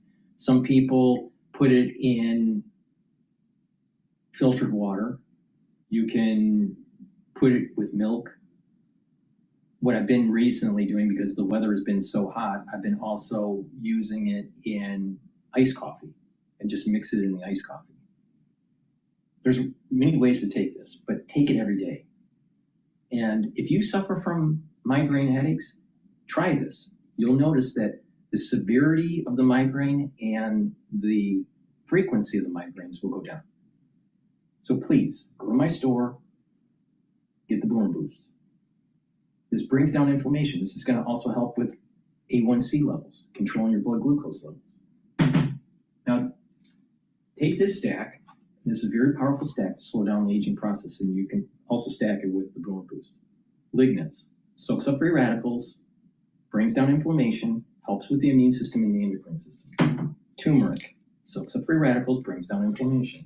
Are you noticing a theme here?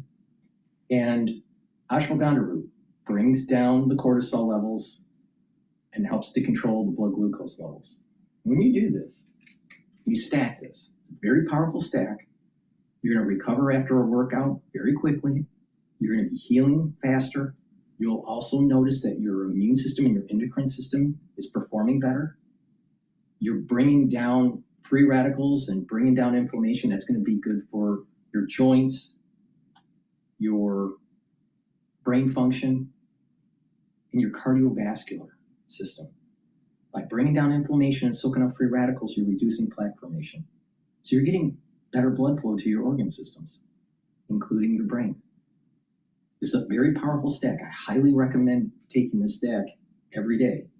Ashwagandha root, the lignans, and the turmeric. You can take them separately, but there is a synergistic benefit for taking this. And you can stack it with the Boomer Boost. So please go to my store, the-studio-reykjavik.com.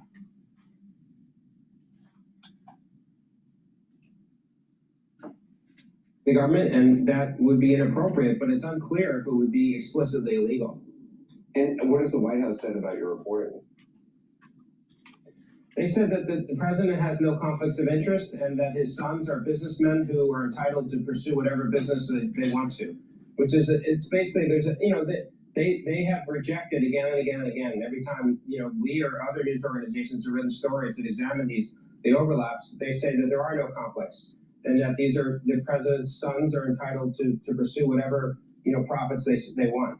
Karen, I mean, obviously we know the president's been raking in a lot of money. It's amazing to see the details. Yeah. Even those Bibles he's been hawking have brought in like $200,000 plus. Yeah, he's doing very well. The presidency has been very good for his bottom line. And, as I've always said, this is a coin-operated presidency, really. And you just put money in and to give to him, and then he gives you other things. And this is exactly what's happening with the crypto stuff, which is he's getting a fee no matter what, even though the value of the crypto has gone down now 83%, so everybody else loses. So he's taking from the people who buy it. And at the same time, this deal with the UAE is just astonishing. They're getting what they need for what is essentially, they're paying him in order to get something else. And so he can do this all day long. They're doing it in Kazakhstan. The New York Times had a great piece about that. They're doing it all over the place where they are. Yeah, right. That's another deal that they're making in Kazakhstan, that the Trump's sons are involved with a whole bunch of other businesses related to it. Well, everywhere. What they do is they go in advance of Trump showing up and do some kind of deal with whatever country. It doesn't matter. They go around from country to country, shaking people down. This is, it's a VIG is what's happening here. And if you know where that term comes from, that's exactly what's happening here. He's getting a VIG for everything he does as president. Yeah, it's a loan sharking term too, or mafia term too. Jeff, does all this raise any legal concerns or just certainly ethical concerns, but he can do this, right? Well, the Supreme Court has said that any official action he takes may not be the subject of criminal charges, and it can't even be investigated. And if we can just talk about crypto, the regulation of crypto is one of the hottest issues being dealt with in the executive branch now. So he is in charge of regulating something that is putting literally billions of dollars in his pocket. But regulating crypto is an official action of the executive branch. So under the decision of Trump v. United States, he can do whatever he wants. He can open a lemonade stand on the front lawn of the White House and take public payments in return for regulatory changes. But because that's an official action, he's immune from prosecution. Well, I mean, that's such a ridiculous example. Like, the next thing you're going to say is that he would be selling commemorative coins for a UFC fight on the front lawn of the White House. Yeah. But that would never happen. That would never happen. Yeah. Karen, do other countries look at what the UAE is doing with the president's crypto and look at what Qatar did with the Bitchute and realize there is a very real way to put money in the pocket of the president of the United States? I mean, people who are looking for pardons certainly know there is an avenue to getting pardons this way as well. And there's the pardon scam. That's the other thing that's going on, that's happening, where he's getting payments or things to his political committees and things like that. And of course, the tech people knew this right away. You put in 25 million or 200 million, you get out billions in contracts. This is a paper play situation. And the question is whether you can't do anything about it, because no one ever imagined someone could be this, greedy, essentially, on the public dole. And so we're all paying for it. Just like he said, everything was in the East Wing was going to be paid for by private donations. In fact, it's the public that's paying for that. It's the public who's paying for what's going on at the Kennedy Center. And even the reflecting pool. This is all, it's coin operated is what it is. You put money in and you get stuff you need out. And everyone's onto it, from the tech people to the Kazakhs to whoever it happens to be. And that's what's happening.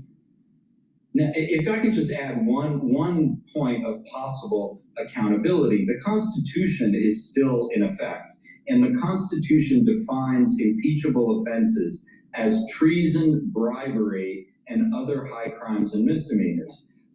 This looks an awful lot like bribery. UAE puts in money, gives them a plane, gets stuff in return. Crypto business. Qatar was playing.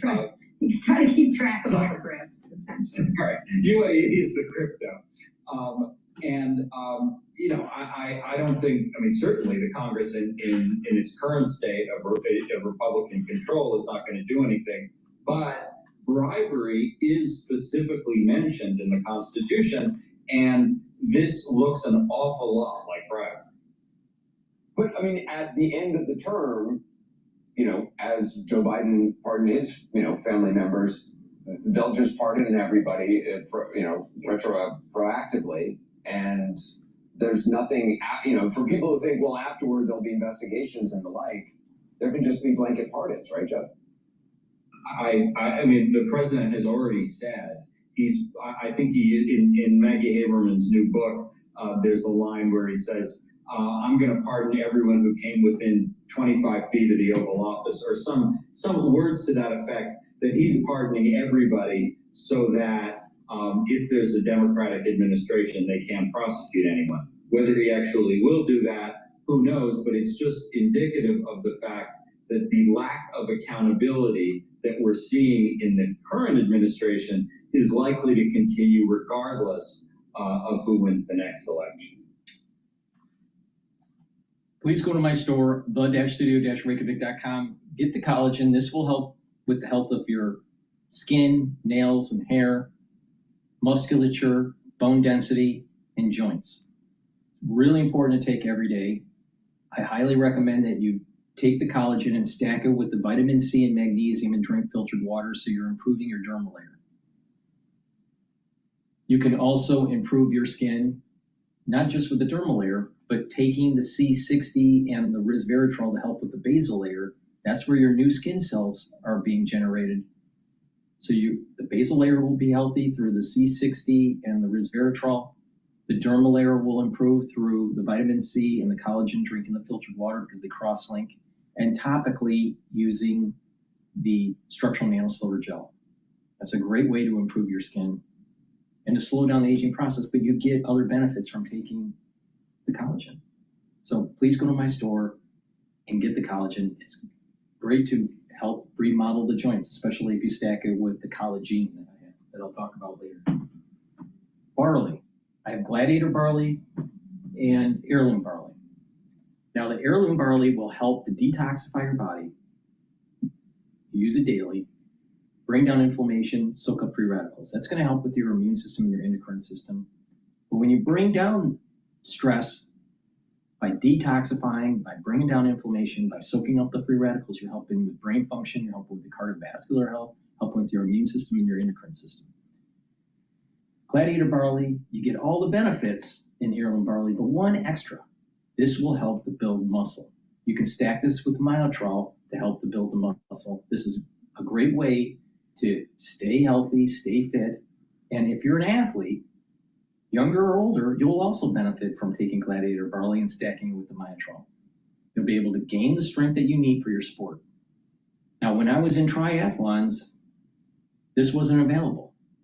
If I was doing triathlons today, I'd be taking myotrol and the Gladiator barley together as part of my daily routine to gain strength for my sport.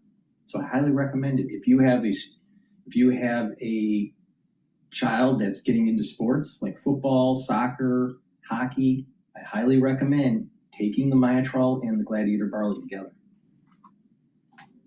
Please go to my store, the-studio-reykjavik.com. Use discount 5 and get $5 off any order. And by taking these supplements regularly, you're going to be able to slow down the aging process and get healthy and have more vitality, more longevity.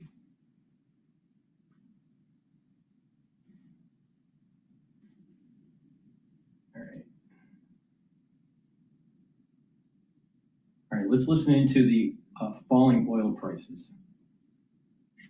Oil is trading at oil is trading at 68.72.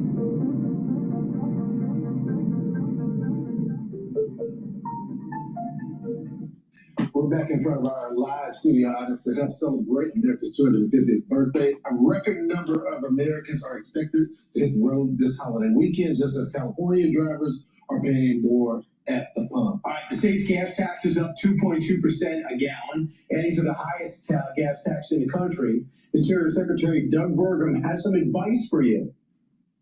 So if anybody's driving for the 4th of July holiday, here's a tip. If you want to save over 50 cents on a gallon of gas, fill up in a red state. The average price in red states is 50 cents lower than it is in blue states. But blue states, and I say blue states, those are states controlled by state legislatures that have adopted policies of less energy subtraction as opposed to energy addition. President Trump, his energy policy laying the foundation for peace in the Middle East.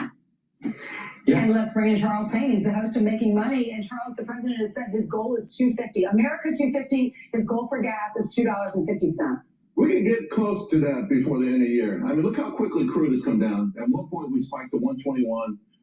We came down very quickly. It was always, even with the worst headlines, right around early March, late April, just something, late March, early April, something turned. And, the market's been convinced that the conflict would be short-lived. And, we're coming down quickly. We're already at 70. I think we'll be at 62, 60 by the end of the year on crude. And that's going to translate to much cheaper gasoline. We got 45 ships through the strait yesterday. So the gases and oil go in the right direction, even though you can't trust Iran, and we might end up in a conflict. But the big picture you say is look at the market. There's something going on here. Well, it's 250 years. We just closed out the second quarter. The NASDAQ was up 21%. The S&P was up 16%. Wait, you talk about American exceptionalism on display. This is amazing, absolutely amazing, the amount of money that's being made right now. The companies that have been resurrected. Think about Micron, a company born in 1979 in Idaho. Someone in Idaho said, I want to do a semiconductor company. They barely survived. Ronald Reagan kept them in business, right? Because he pushed back against the Japanese, and now the hottest company in the entire world. All of this because of storage, right? Because of memory. But guess what's moving now? The robots. Everyone in this audience will have a robot within the next 5 to 10 years. No. I'm telling you right now. You mean I have a robot? Is something better than a robot? You got to get rid of the robot because the Chinese want it, okay? Here's the bottom line. These stocks anticipate greatness, and it's starting to happen right now. These robot stocks are going through the roof already. They're going to be in everyone's home, the humanoid robots, the other robots. Quantum, I talked to you about this 2 years ago, through the roof. Robots will be the next car. So when Henry Ford created the car, created the Model T, everyone wanted it. Same thing's going to happen with robots. But the thing is not everyone is going to be able to afford it right away. And it's going to take some time to actually have it diffuse in the market. The early adopters will be paying a higher price. But over time, after a few upgrades, the robots will be running more efficiently, be more robust. But in 10 years, I can see a good percentage of the population having a robot, maybe 40% of the population in the United States. I can see that in 10 years. In 5 years, it's only going to be the wealthy that have it. The uber wealthy and upper middle class. But not everybody within that will have it. They won't feel comfortable having it in their home, or don't want to pay for it, or whatever, waiting for the next upgrades, the next generation of the technology. But when you have something new, it takes a while for it to diffuse. Not everybody had a Model T right away. It took some time for cars to diffuse. And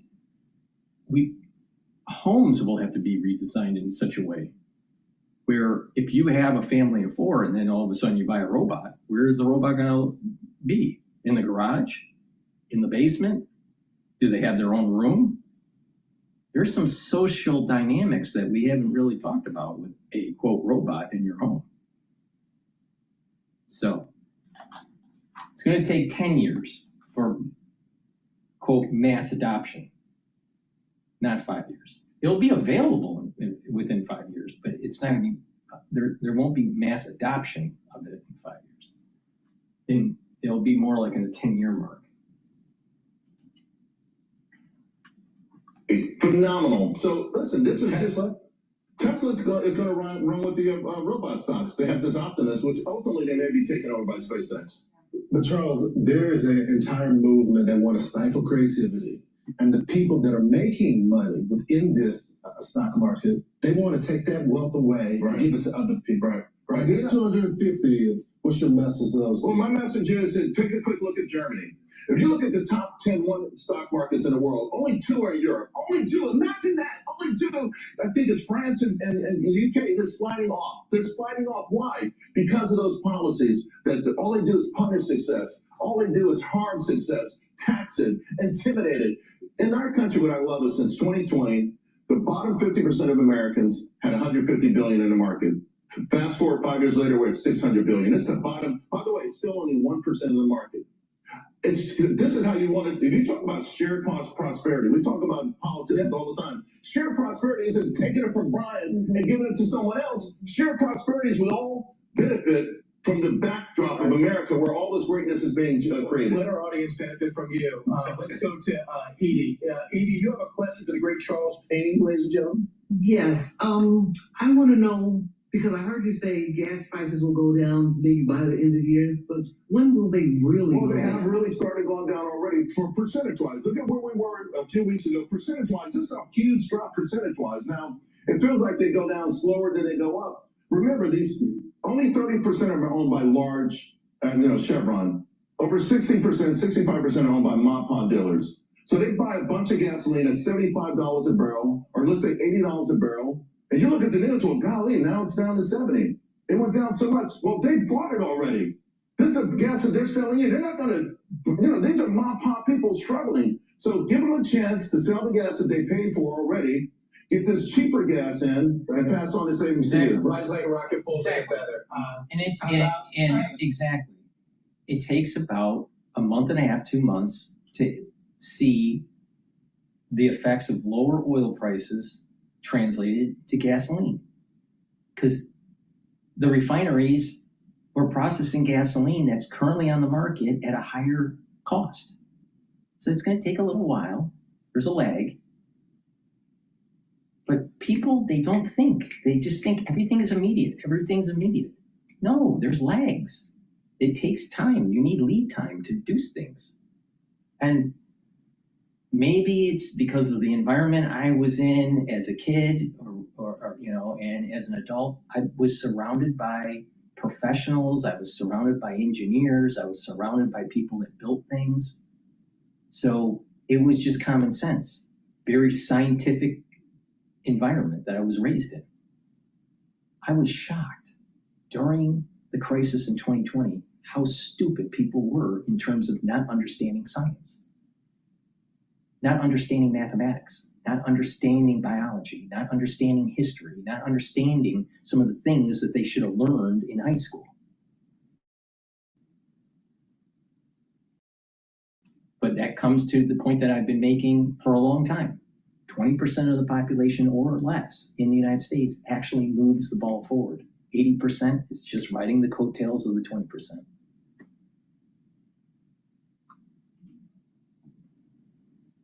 And where is Kevin? Kevin, what is your question? How you doing, Charles?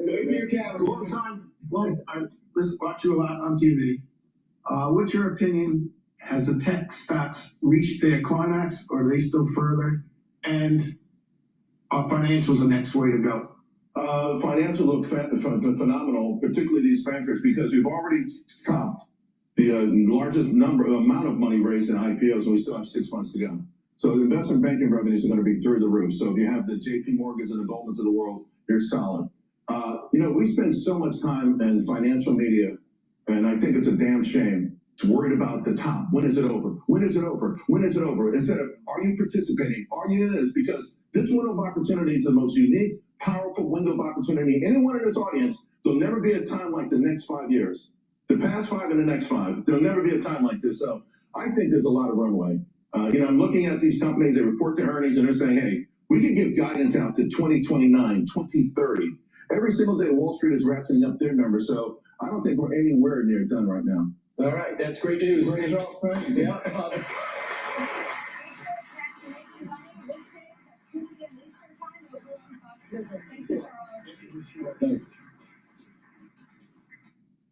Be sure to like and subscribe for all the Fox News latest on YouTube and catch full shows streaming now on Fox One.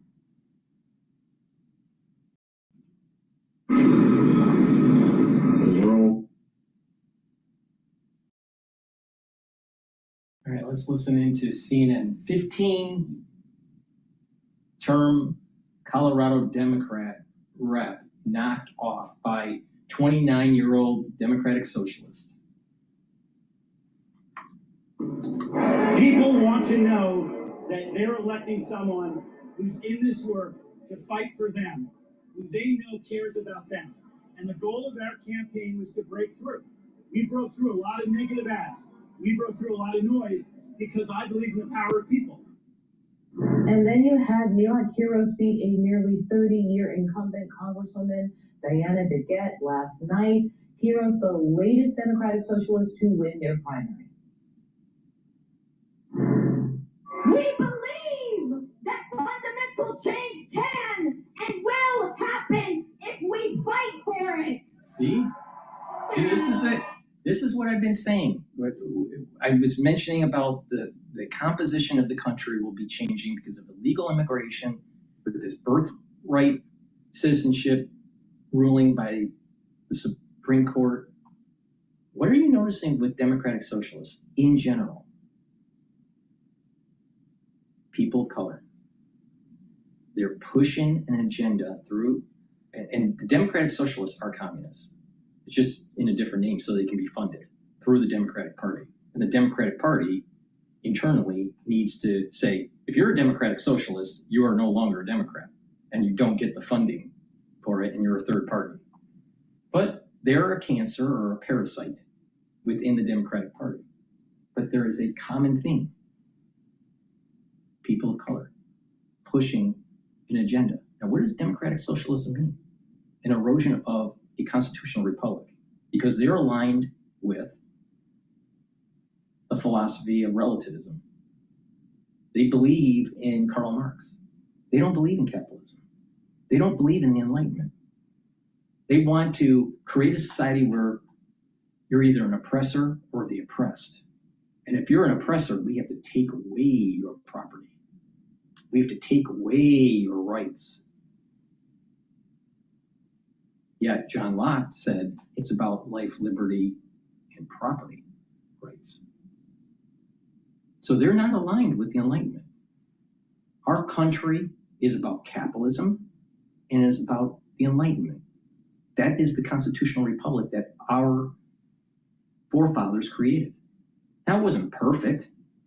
We're in this process of renewal to make a more perfect union, but it's predicated on some core beliefs, core principles, and a foundation. It's about the Enlightenment.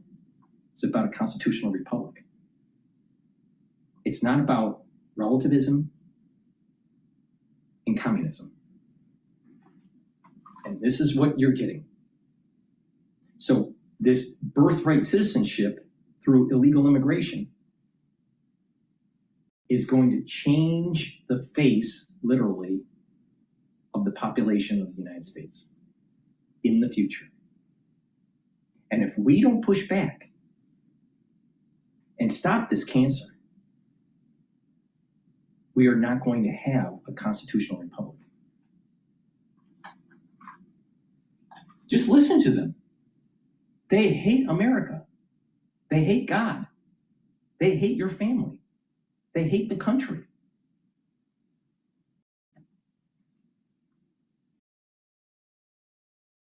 When will the conservatives push back and hold the line? Now, I'm a direct descendant of one of the 55 founding members of our country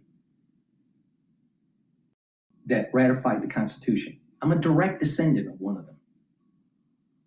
It is in my DNA, literally, to get very, very, very pissed off with people like this.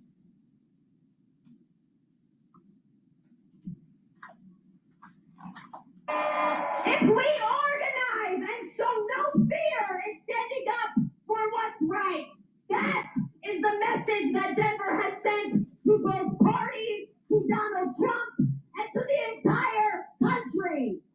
So what I want. Lesser clippers, they're not hard enough, the angle is too high, they're not polished, they're not particularly sharp. You will never find another nail cutter on the market that can shape hair like that, like not even remotely close. Because with a really sharp tool, you get to Country! So I want to start with you because back a few months ago when there was infighting in the DNC itself, there were all these people that were like, I'm taking my toys and going home, right? Like David Hogg, I'm going to go spend my own money. Justice Democrats, we're going to recruit our own people. There was this real sense that there was going to be money spent elsewhere by different recruiters for different reasons. And I want to show the viewers right now how well Justice Democrats are doing, as it turns out. Primary winners, I think I'm looking at a count of up to 8 faces here. What are they doing differently than the DNC? Yeah, it's interesting because that fight over spending, I do think, represented a broader fight over the direction of the Democratic Party. Right, and who should look at that. And you have 8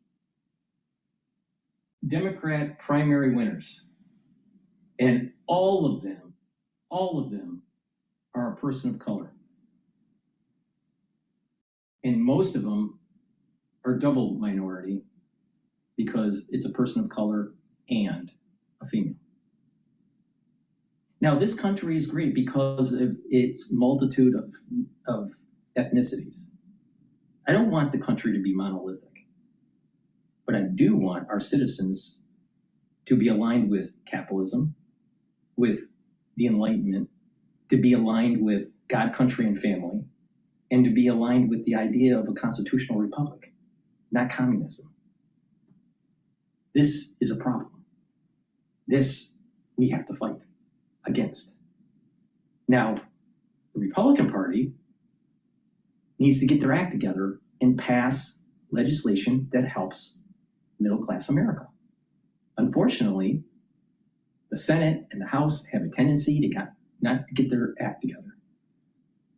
Now, the Democratic Party, middle of the road, they need to push back and stop being overrun by the left-wing nuts.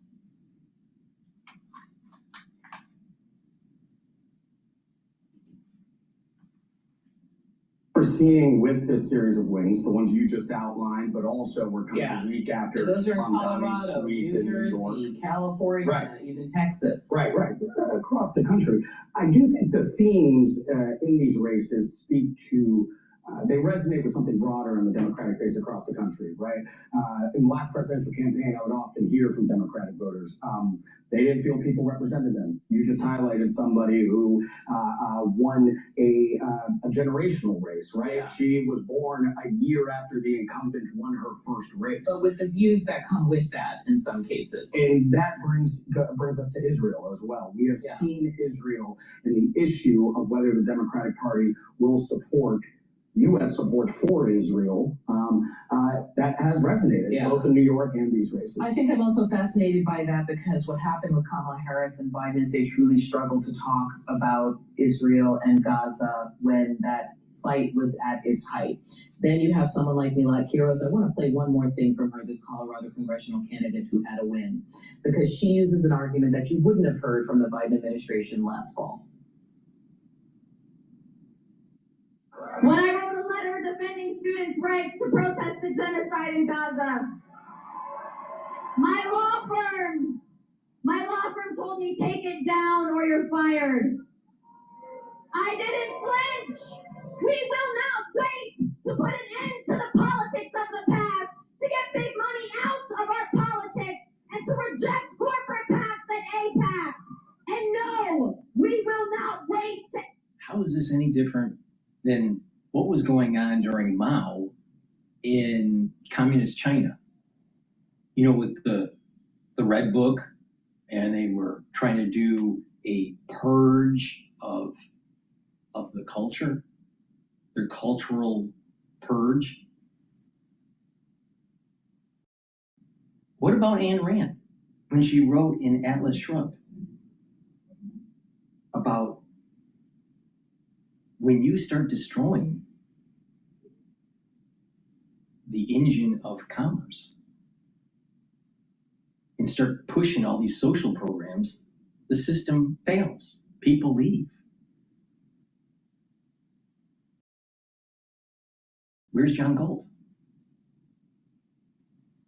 This is happening in real time. And authors and prior historical events have been warning us of this, but we weren't paying attention to the signal. And here we have. We're literally in the beginnings of a civil war in the United States. Whenever capital is threatened, there's war. It always happens that way. Always. When capital is threatened, there's war.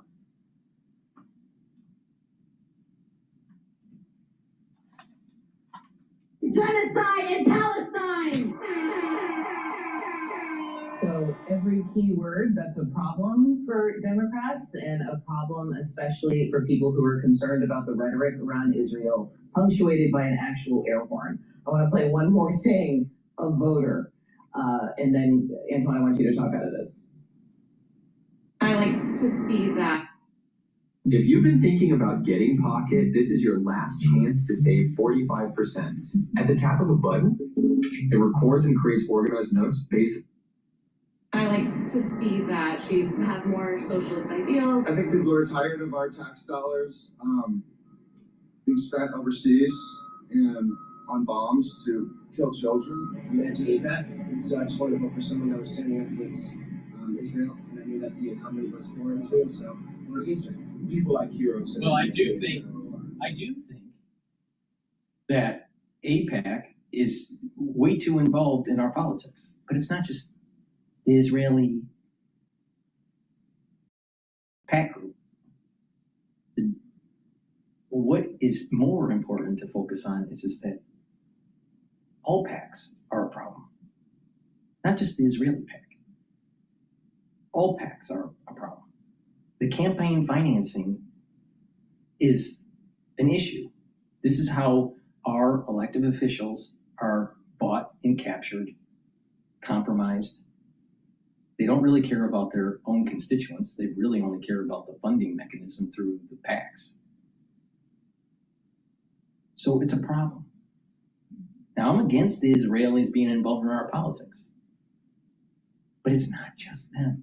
It's everybody. It's the defense contractors. The reality of the situation is that our health, because of the food that we eat in the United States, is partly due to the agricultural lobbying group. They want subsidies. They want to have certain ingredients in food to help that particular crop. More sugar content, more corn content, more corn syrup content. That's coming from the corn lobbying group or the sugarcane lobbying group. So it's not just the Israelis. It's the way K Street works in Washington, D.C. But you listen to the people that they're interviewing, you know, they have a kernel of truth and concern, but not very cognizant of the nuance of what's really going on. That one guy that had the sunglasses. Yeah, our tax dollars going to bomb children. I don't want that. The way he did his rock back and forth. Yeah. No. Sometimes you have to have war. And, oh, guess what? Israel doesn't deserve the land, but nor does the Palestinians. Whoever wins deserves the land. If you can protect your boundaries, you're the rightful owner. As the phrase goes, possession is 9/10 the law. If you win on the battlefield, guess what?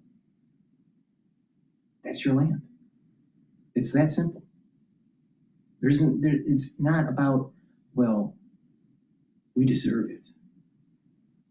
Nature doesn't care what you deserve. It's just what is. That's how nature works. Yeah, but I don't want my tax dollars killing babies. What about letting terrorism metastasize around the world? Think that's okay too?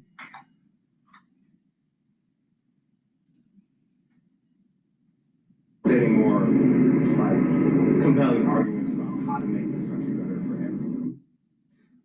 Couple of things. We're having a generational conversation and an ideological conversation in these primaries. That's true. I think the common denominator is that people are frustrated, people are pissed off, and we collective Democrats are against Donald Trump and the Republican majority. How we talk about these issues has defined these primaries. But I will make the continued argument that the most important thing for Democrats to remember is 218 is the name of the game. You can talk boldly and loudly about all of these policies, but if you cannot govern, if you do not win, and losers do not legislate. And when we talk about the way that some of our more progressive candidates who are winning in deep blue districts, the issues they are talking about are going to require them to have to compromise on what they believe if they want to respond to what they can. Required you and the rest of the establishment, because that's where the money is going to have to come from. Well, I don't consider myself establishment. I consider myself just a Democrat. I think we put these labels on folks, and I think that has been part of the somewhat division you see within the primary.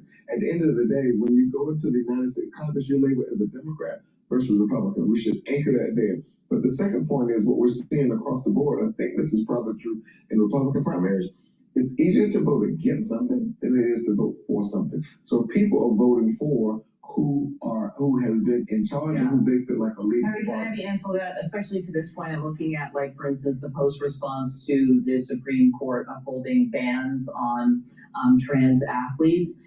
This kind of follows what he's saying. It's easy to say no. No is easy to put in a headline. It's easy to put it in ad. No, that's exactly right, Audie. And I think that candidates like this that are more radical, where the mask has come off, they're winning in deep blue districts, right? Zohar Mamdani is not running in Virginia; he's running in New York City, and the same thing here. It's going to be interesting to see how these new, more radically left-wing candidates fare in terms of the upcoming midterms.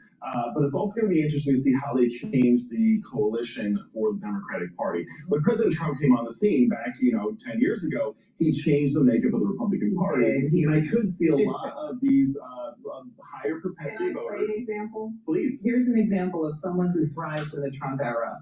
The Colorado candidate for governor on the Republican side. These are the kinds of questions and back and forth he's dealing. I just want to play this for the audience before we go.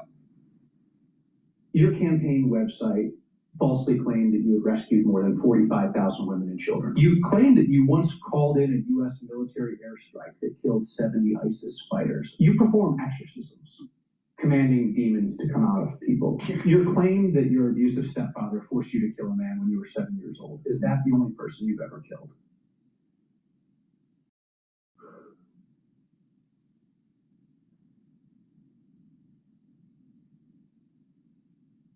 Well, I would say as a child, yes. It feels like the takeaway.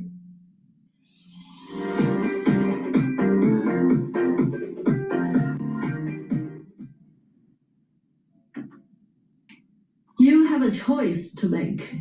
With AI, we have an opportunity to influence a future that will not be determined by machines only. It feels like the takeaway for Republicans has not been radicals don't need them. It seems like it's like certain people are more than encouraged by the current environment. I would ignore people like this. Why? He's running for governor. No, I know, but I'm from Illinois, right? And so what happens in these deep blue states where like Republicans basically give up on is It's not Colorado, by the way. It's not deep blue, but go on. Colorado's pretty blue, Audie. But look. I would look more to the states like Virginia and New York. But then why run a guy like that? Because a lot of the serious people are not running in Colorado. If I was a serious candidate for GOP, not just run a guy, but he's leading in donations in that race as well. Look, there's money. Donors, probably not from Colorado, are donating money. And what I will say is that the people, the actual voters, they feel like both establishments are screwing them over. They feel like they're getting behind further and further. And that's the Democrats and the Republicans. Let's go right to CNN senior political analyst Mark Preston for the latest on all of this. This country is falling apart. Thank God for the 20% that actually know what they're doing. Please go to my store, the-studio-reykjavik.com. Get the structural nail silver toothpaste. This will whiten your teeth, freshen your breath, reduce inflammation at the gum line, improve your gum line health. It'll help the health of your oral hygiene. It'll improve that oral hygiene. And with good oral hygiene, you're reducing the chances of cardiovascular problems and valvular problems. Use this every day. It has no fluoride. It is the best toothpaste that you can get. It neutralizes because it has the structural nanosilver. It's really important to take during the cold season, but use it every day. Another thing that you should be using every day is either Cleanse, which is 30 parts per million, or Max 35, which is 35 parts per million, or Max 14, which is 14 parts per million. They're at different price points, but you use it the same way. Take a tablespoon of this, swish in your mouth, gargle 20 seconds, and swallow. It's really simple. What this does is it neutralizes, helps the health of your oral cavity, helps to maintain a mucosal barrier, and helps the health of your epithelial cells in your oral pharynx. Super important because this will boost up your innate immune system. I've been using this protocol every day for over 6 years. So take my advice, do this, and what this will do is boost up that immune system and neutralize. And if you're not as sick as often, you slow down the aging process. Just take a simple observation. Look at people that are sick all the time. They age faster. So please go to my store, the-studio-reykjavik.com. Get the Max 35, Max 14, or Cleanse, and the Structural Nano Silver toothpaste. Use discount 5, you get $5 off any order.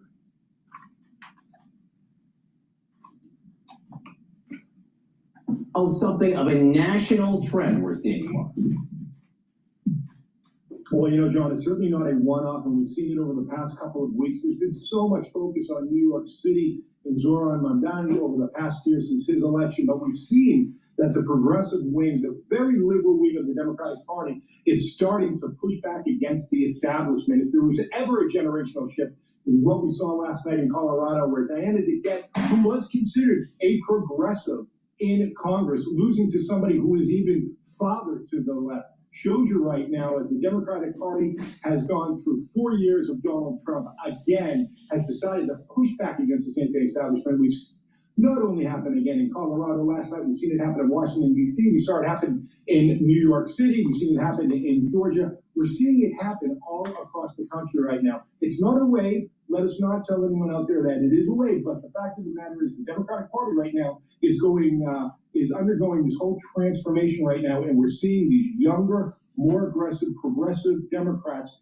take on the establishment, John. Yeah, look, you see an incumbent fall in a primary every now and then, but to see 3 lose in a week, that is remarkable. And you hear from almost any established Democrat, and they'll tell you this is where the energy in the party is right now.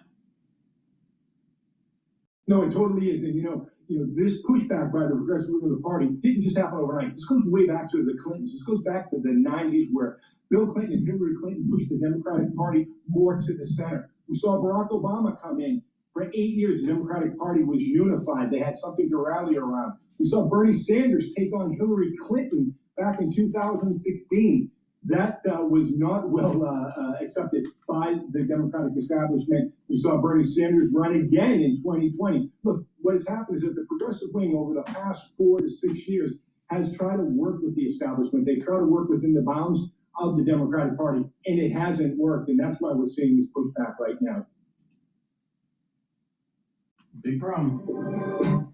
Please go to my store, the-studio-reykjavik.com. Get the resveratrol. This will help to get that youthful gene expression, get rid of cells that are in senescence, soak up free radicals, help the health of your mitochondria. It'll increase your energy levels like ATP, and resveratrol helps the basal layer of your skin. This will slow down the aging process, and this stacks really well with C60. Omega-3 brings down inflammation, helps to control your lipid profile. And when you do that, you're reducing plaque formation, so your cardiovascular system will improve.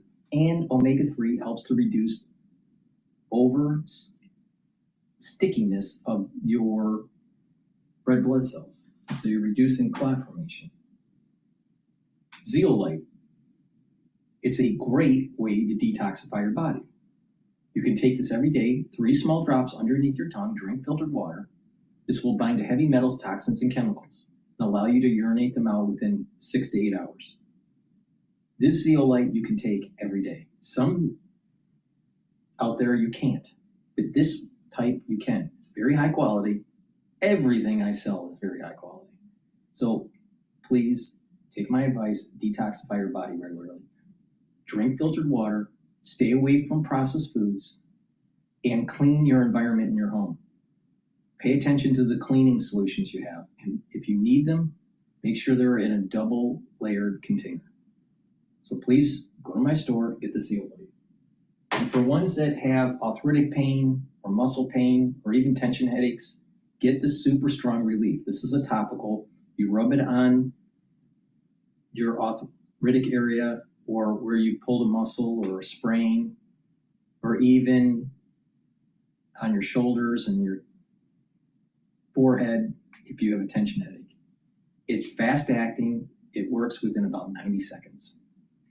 So please go to my store, get the Super Strong Relief to reduce the pain that you have.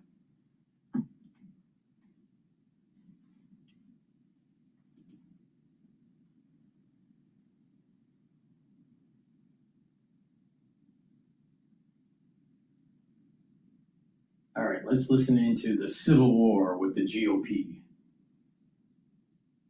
Okay, Republican hardliners blocked floor activity. Florida Congresswoman Anna Paulina Luna has long pressed leadership to attach the Save America Act to other bills so the measure would pass in the Senate. The Congresswoman joined me last Sunday and told me what she was about to do. Watch. Look, I know that you already passed the Save America Act out of the House, but it seems the Senate is just unwilling to take this on. What is the problem with the Senate, and why are they so unwilling or unable to extend and execute President Trump's agenda? Look, you heard J.D. Vance say it best. It is a defeatist perspective to say, well, the votes aren't there, so we're not going to try. But it's equally the fault of the House. And I actually just messaged the Speaker and I said, look, we can't allow them to put a Senate bill on the floor that they're going to use in their re-elections without attaching the Save America Act to it. And I know that the President has been very vocal about this. And I do hope that if it does pass, we're going to try to stop it. We're going to try to attach the Save America to it. But he should actually veto it. Because the fact is that they're not doing their job. They are literally slapping the American people in the face. And this is an 80-20 issue. You want to talk about election integrity, you want to talk about national security. This is the one thing that we could do and deliver for the American people that is bipartisan and would help guarantee secure elections in the future. Here comes the early cue. Joining now is New York. I'll keep this quick. We need a huge number of donations today to flip this U.S. Senate seat in Texas. If everyone watching this right now made a contribution, we've... Joining now is New York Congresswoman Nicole Maliotakis. Congresswoman, good to see you. Thank you so much for being here. So can you tell us what happened with yesterday's failed rule vote and the early departure? Well, first of all, let me say fantastic show this morning, and those of us in Staten Island and Southern Brooklyn are very proud that you're a product of our congressional district. And yesterday what happened was very unfortunate. We saw a group of individuals who shut down the floor, and it's very unfortunate that this handful of individuals are blocking important pieces of legislation from getting out of the House. Remember, we are trying to deal right now with defense authorization. We're trying to pass a package of 60 bills that will support our veterans. We need to reauthorize FISA. We have a number of appropriation bills that need to pass so we can send them to the Senate because we need to fund the government by September 30th. There's so much work for us to do, and these individuals keep shutting down the floor over the Save America Act, which we all support. We voted for multiple times. But the definition of insanity, Maria, is doing the same thing over and over again, expecting a different outcome. If we're not going to pass the Save America Act in the Senate, let's send them a clean voter ID bill, and let's see what they do then, because they're complaining about different aspects of the Save America Act. I would say let's send them that clean voter ID bill. But I also want to assure people that work is continuing here in Washington. Our committee, House Ways and Means, we will be taking up 7 bills today, including one of mine that is a taxpayer protection act that would it actually protects the taxpayers from fraudulent ghost preparers. And so the work does continue, but we can't get these bills out of the House if they keep shutting down the floor each and every week. Yeah, no, I totally get that. But what realistically can get done? You only have, what, a couple of weeks, right? I mean, when you get back from the July 4th recess, how many, legislative days do you have left? And going into the midterms, how important is it for you to get more done so that you don't lose the majority? Yeah, look, when we come back, we're going to have 2 weeks, and we've been set back significantly. I think President Trump needs to go to his Truth Social and call out these members who vote against the rule each week, ensuring that we cannot take up these important bills that I just mentioned. This is unacceptable, and who needs Democrats as opponents when you have your own within your party shutting down the Trump agenda and the Republican agenda from moving forward? And that goes the same for the handful of senators on the Senate side that refuse to take up the Save America Act and ensure that we do have voter ID. I just think, look, we've done so many good things. Let's focus on that. We're going to need to focus on that, whether, it's the tax cuts that were really incredible, and we're seeing the benefits of that right now for working Americans and senior citizens and middle-class families and businesses. And we've also secured the border and deported criminals. We need to focus on those wins going into November. We can get a lot more if we can vote on these important pieces of legislation I mentioned. Well, Congressman, I'm with Dick Grasso this morning. Of course, he has had an incredible career having been the former chairman and CEO of the New York Stock Exchange, also a Queens boy. Dick, you want to jump in and ask Congresswoman anything? Congressman, good morning, and congratulations on staying the course of what's so important. Two questions for you. Your party is going to Texas for a pre-election convention. I would hope, and I know you're a great advocate of this, that you come out of that convention with a clear message to the American electorate that it's about affordability. That's what basically elected this mayor in New York City.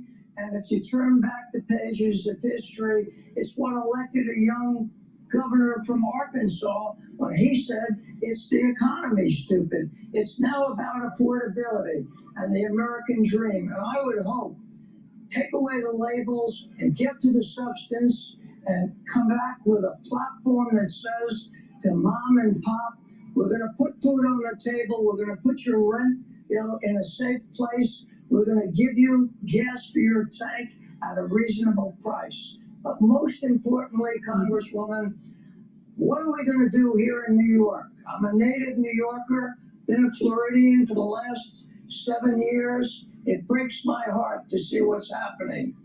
Who is our next mayor, if not you? Well, maybe Maria wants to run. I think that would be a good one. Look, I already ran for mayor, as you know, in 2017. It didn't work out as I wanted it to, but I do believe that we as a party need to find a candidate, but we also need the business community and the public community and everyone in New York City to band together and support that individual. Running for mayor was very difficult. You got to have the resources to get out your message, and unfortunately, I didn't have that, and candidates that run as Republicans in New York City often don't get that type of support because people kind of throw in the towel and say a Republican can never win in New York City. I disagree with that sentiment. We saw it happen with Rudy Giuliani. The city had to hit rock bottom. We are in a very dangerous place with a mayor who wants to and is bringing socialism. We're seeing what's happening with the rent freeze that is crushing the landlords. We're seeing property taxes increase to the point where the city's unaffordable and it's driving people out. What people need to understand, or what we understand, is that socialism actually makes everything more expensive. But somebody has to pay for it. It puts pressure on the taxpayer, and therefore it will make the city more unaffordable. Exactly the opposite thing he promised. Now, on the federal side, what I'll say is driving down the cost is exactly what President Trump and Republicans are aiming to do. We passed an amazing housing bill that will increase housing stock, make loan access more accessible for first-time homeowners and homeowners in general. And we are addressing the issues of allowing people to keep more of their hard-earned money. Tipped workers, they were able to get a deduction of, on average, $7,000 as a result of the working families tax package. Seniors, thousands of dollars in savings, and what they've paid in Social Security taxes returned to them. The president also, let's remember, brought down gas prices down to $3. We will go back down to $3 once we address some of these issues with Iran. We're already seeing that come down significantly. And then we passed a good farm bill that will address the issue of food security and bringing down those prices as well. All right, Congressman, we're going to be watching your work. We so appreciate you joining. Please go to my store, the-studio-reykjavik.com. Get the structural nano silver gel. It's dual purpose. You can use the tube form or the quick dispenser form called Renew. Very high quality, either product. And like I said, it's dual purpose. You can use it as a topical, daily topical, to improve your skin. You can put it on a cut, an abrasion, or a minor burn. It'll help to heal it quicker. During the allergy season, lightly coat your nostrils. It'll neutralize the allergen. And during the cold season, lightly coat your nostrils and put it on your hands. It stays active for 5.5 hours. Please go to my store, the-studio-reykjavik.com. Get the structural nano silver gel. I have collagen. This will help to remodel your joints. If you have arthritic pain or some sort of sports injury, you need to remodel the joint. Collagen will help to remodel the cartilage and the cushioning of the joint. block the pain gatekeeper NAV 1.7, so pain will go down. It'll also help to bring down inflammation and reduce the erosion of the joint by blocking the enzymes that erode the joint. This is a very high quality product that you should be taking every day to help to remodel that joint if you have arthritic issues or a sports injury. Stack it with the collagen that I have, so you have the basic components that you need to help to remodel the joint. Now with collagen, taking the collagen and doing some exercises like opening up the joint up to the point of pain and going a little bit more and counting to 30, do that 3 times, once a day, and over time, you are going to notice that you're going to be able to open up the joint and articulate the joint with less pain. You'll have more motion, degrees of motion. So get the collagen, get the collagen, and do those simple exercises I just mentioned, and you will be able to remodel your joint. The longer you wait, the longer it will take to heal. So please go to my store, get the collagen. And lastly, C60. C60 is a very potent antioxidant. It's almost 1,000 times stronger than vitamin C. What you do is you take a teaspoon a day, every day, preferably on an empty stomach in the morning. You'll notice that you recover quicker after a workout. Your immune system and your endocrine system will perform better. You're helping with your cardiovascular health by soaking up those free radicals and reducing the concentration of oxidized LDL. So you're reducing plaque formation. You're also improving your neurons by soaking up free radicals and bringing down inflammation at the neuron level. You're reducing the chances of amyloidosis. You will have healthier mitochondria in your cells, including your neurons. So your neurons will be able to create the neurotransmitters that it needs to have that positive neuroplasticity. Over time, you're going to be able to think faster, have better memory. And C60 you can get in a 2 ounce, a 4 ounce, and an 8 ounce configuration. It is cheaper per ounce to get the higher ounce configuration to save some money. You can get C60 in MCT coconut oil, extra virgin olive oil, and avocado oil. Take a teaspoon a day every day. I've been doing this for over 10 years, every day. C60 will also help with the basal layer of your skin. Improve the health of that basal layer so new skin cells will be healthier. This stacks really well with resveratrol for the basal layer of your skin. And C60 can be stacked with Max 35 or Cleanse, Boomer Boost, the turmeric, ashwagandha, and lignans, and the probiotics. You do that protocol every day, and you'll be supercharging your anti-aging. You'll notice all these different systems will be performing better. You're not going to get sick as often. You'll look younger, you'll have more energy, you'll be more active. And it's a holistic approach. By taking the right supplementation and changing your lifestyle, by proper diet and exercise, proper sleep, learn new things, have some spirituality or some mindfulness to get your nervous system into parasympathetic mode so you're more calm, you will notice that you're slowing down the aging process. So please go to my store and get the C60. Take it every day. Like I said, I've been doing this protocol for over 10 years. Thank you for listening. That's the end of my broadcast. I just want to reiterate where the markets are before we close the show here. The S&P 500 is trading at 7,516. I have a year-end target of 7,800 to about 8,000.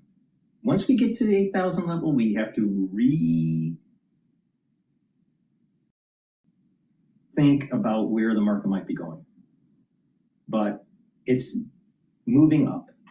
Now, if you paid attention in the early part of this video, you would have made money on the S&P 500 by longing and by shorting natural gas. I made money during this broadcast. Opened up the positions for the ones that are watching the live stream telemetry. All you got to do is look at the charts and you can see what happened, and closed out my positions and made my money.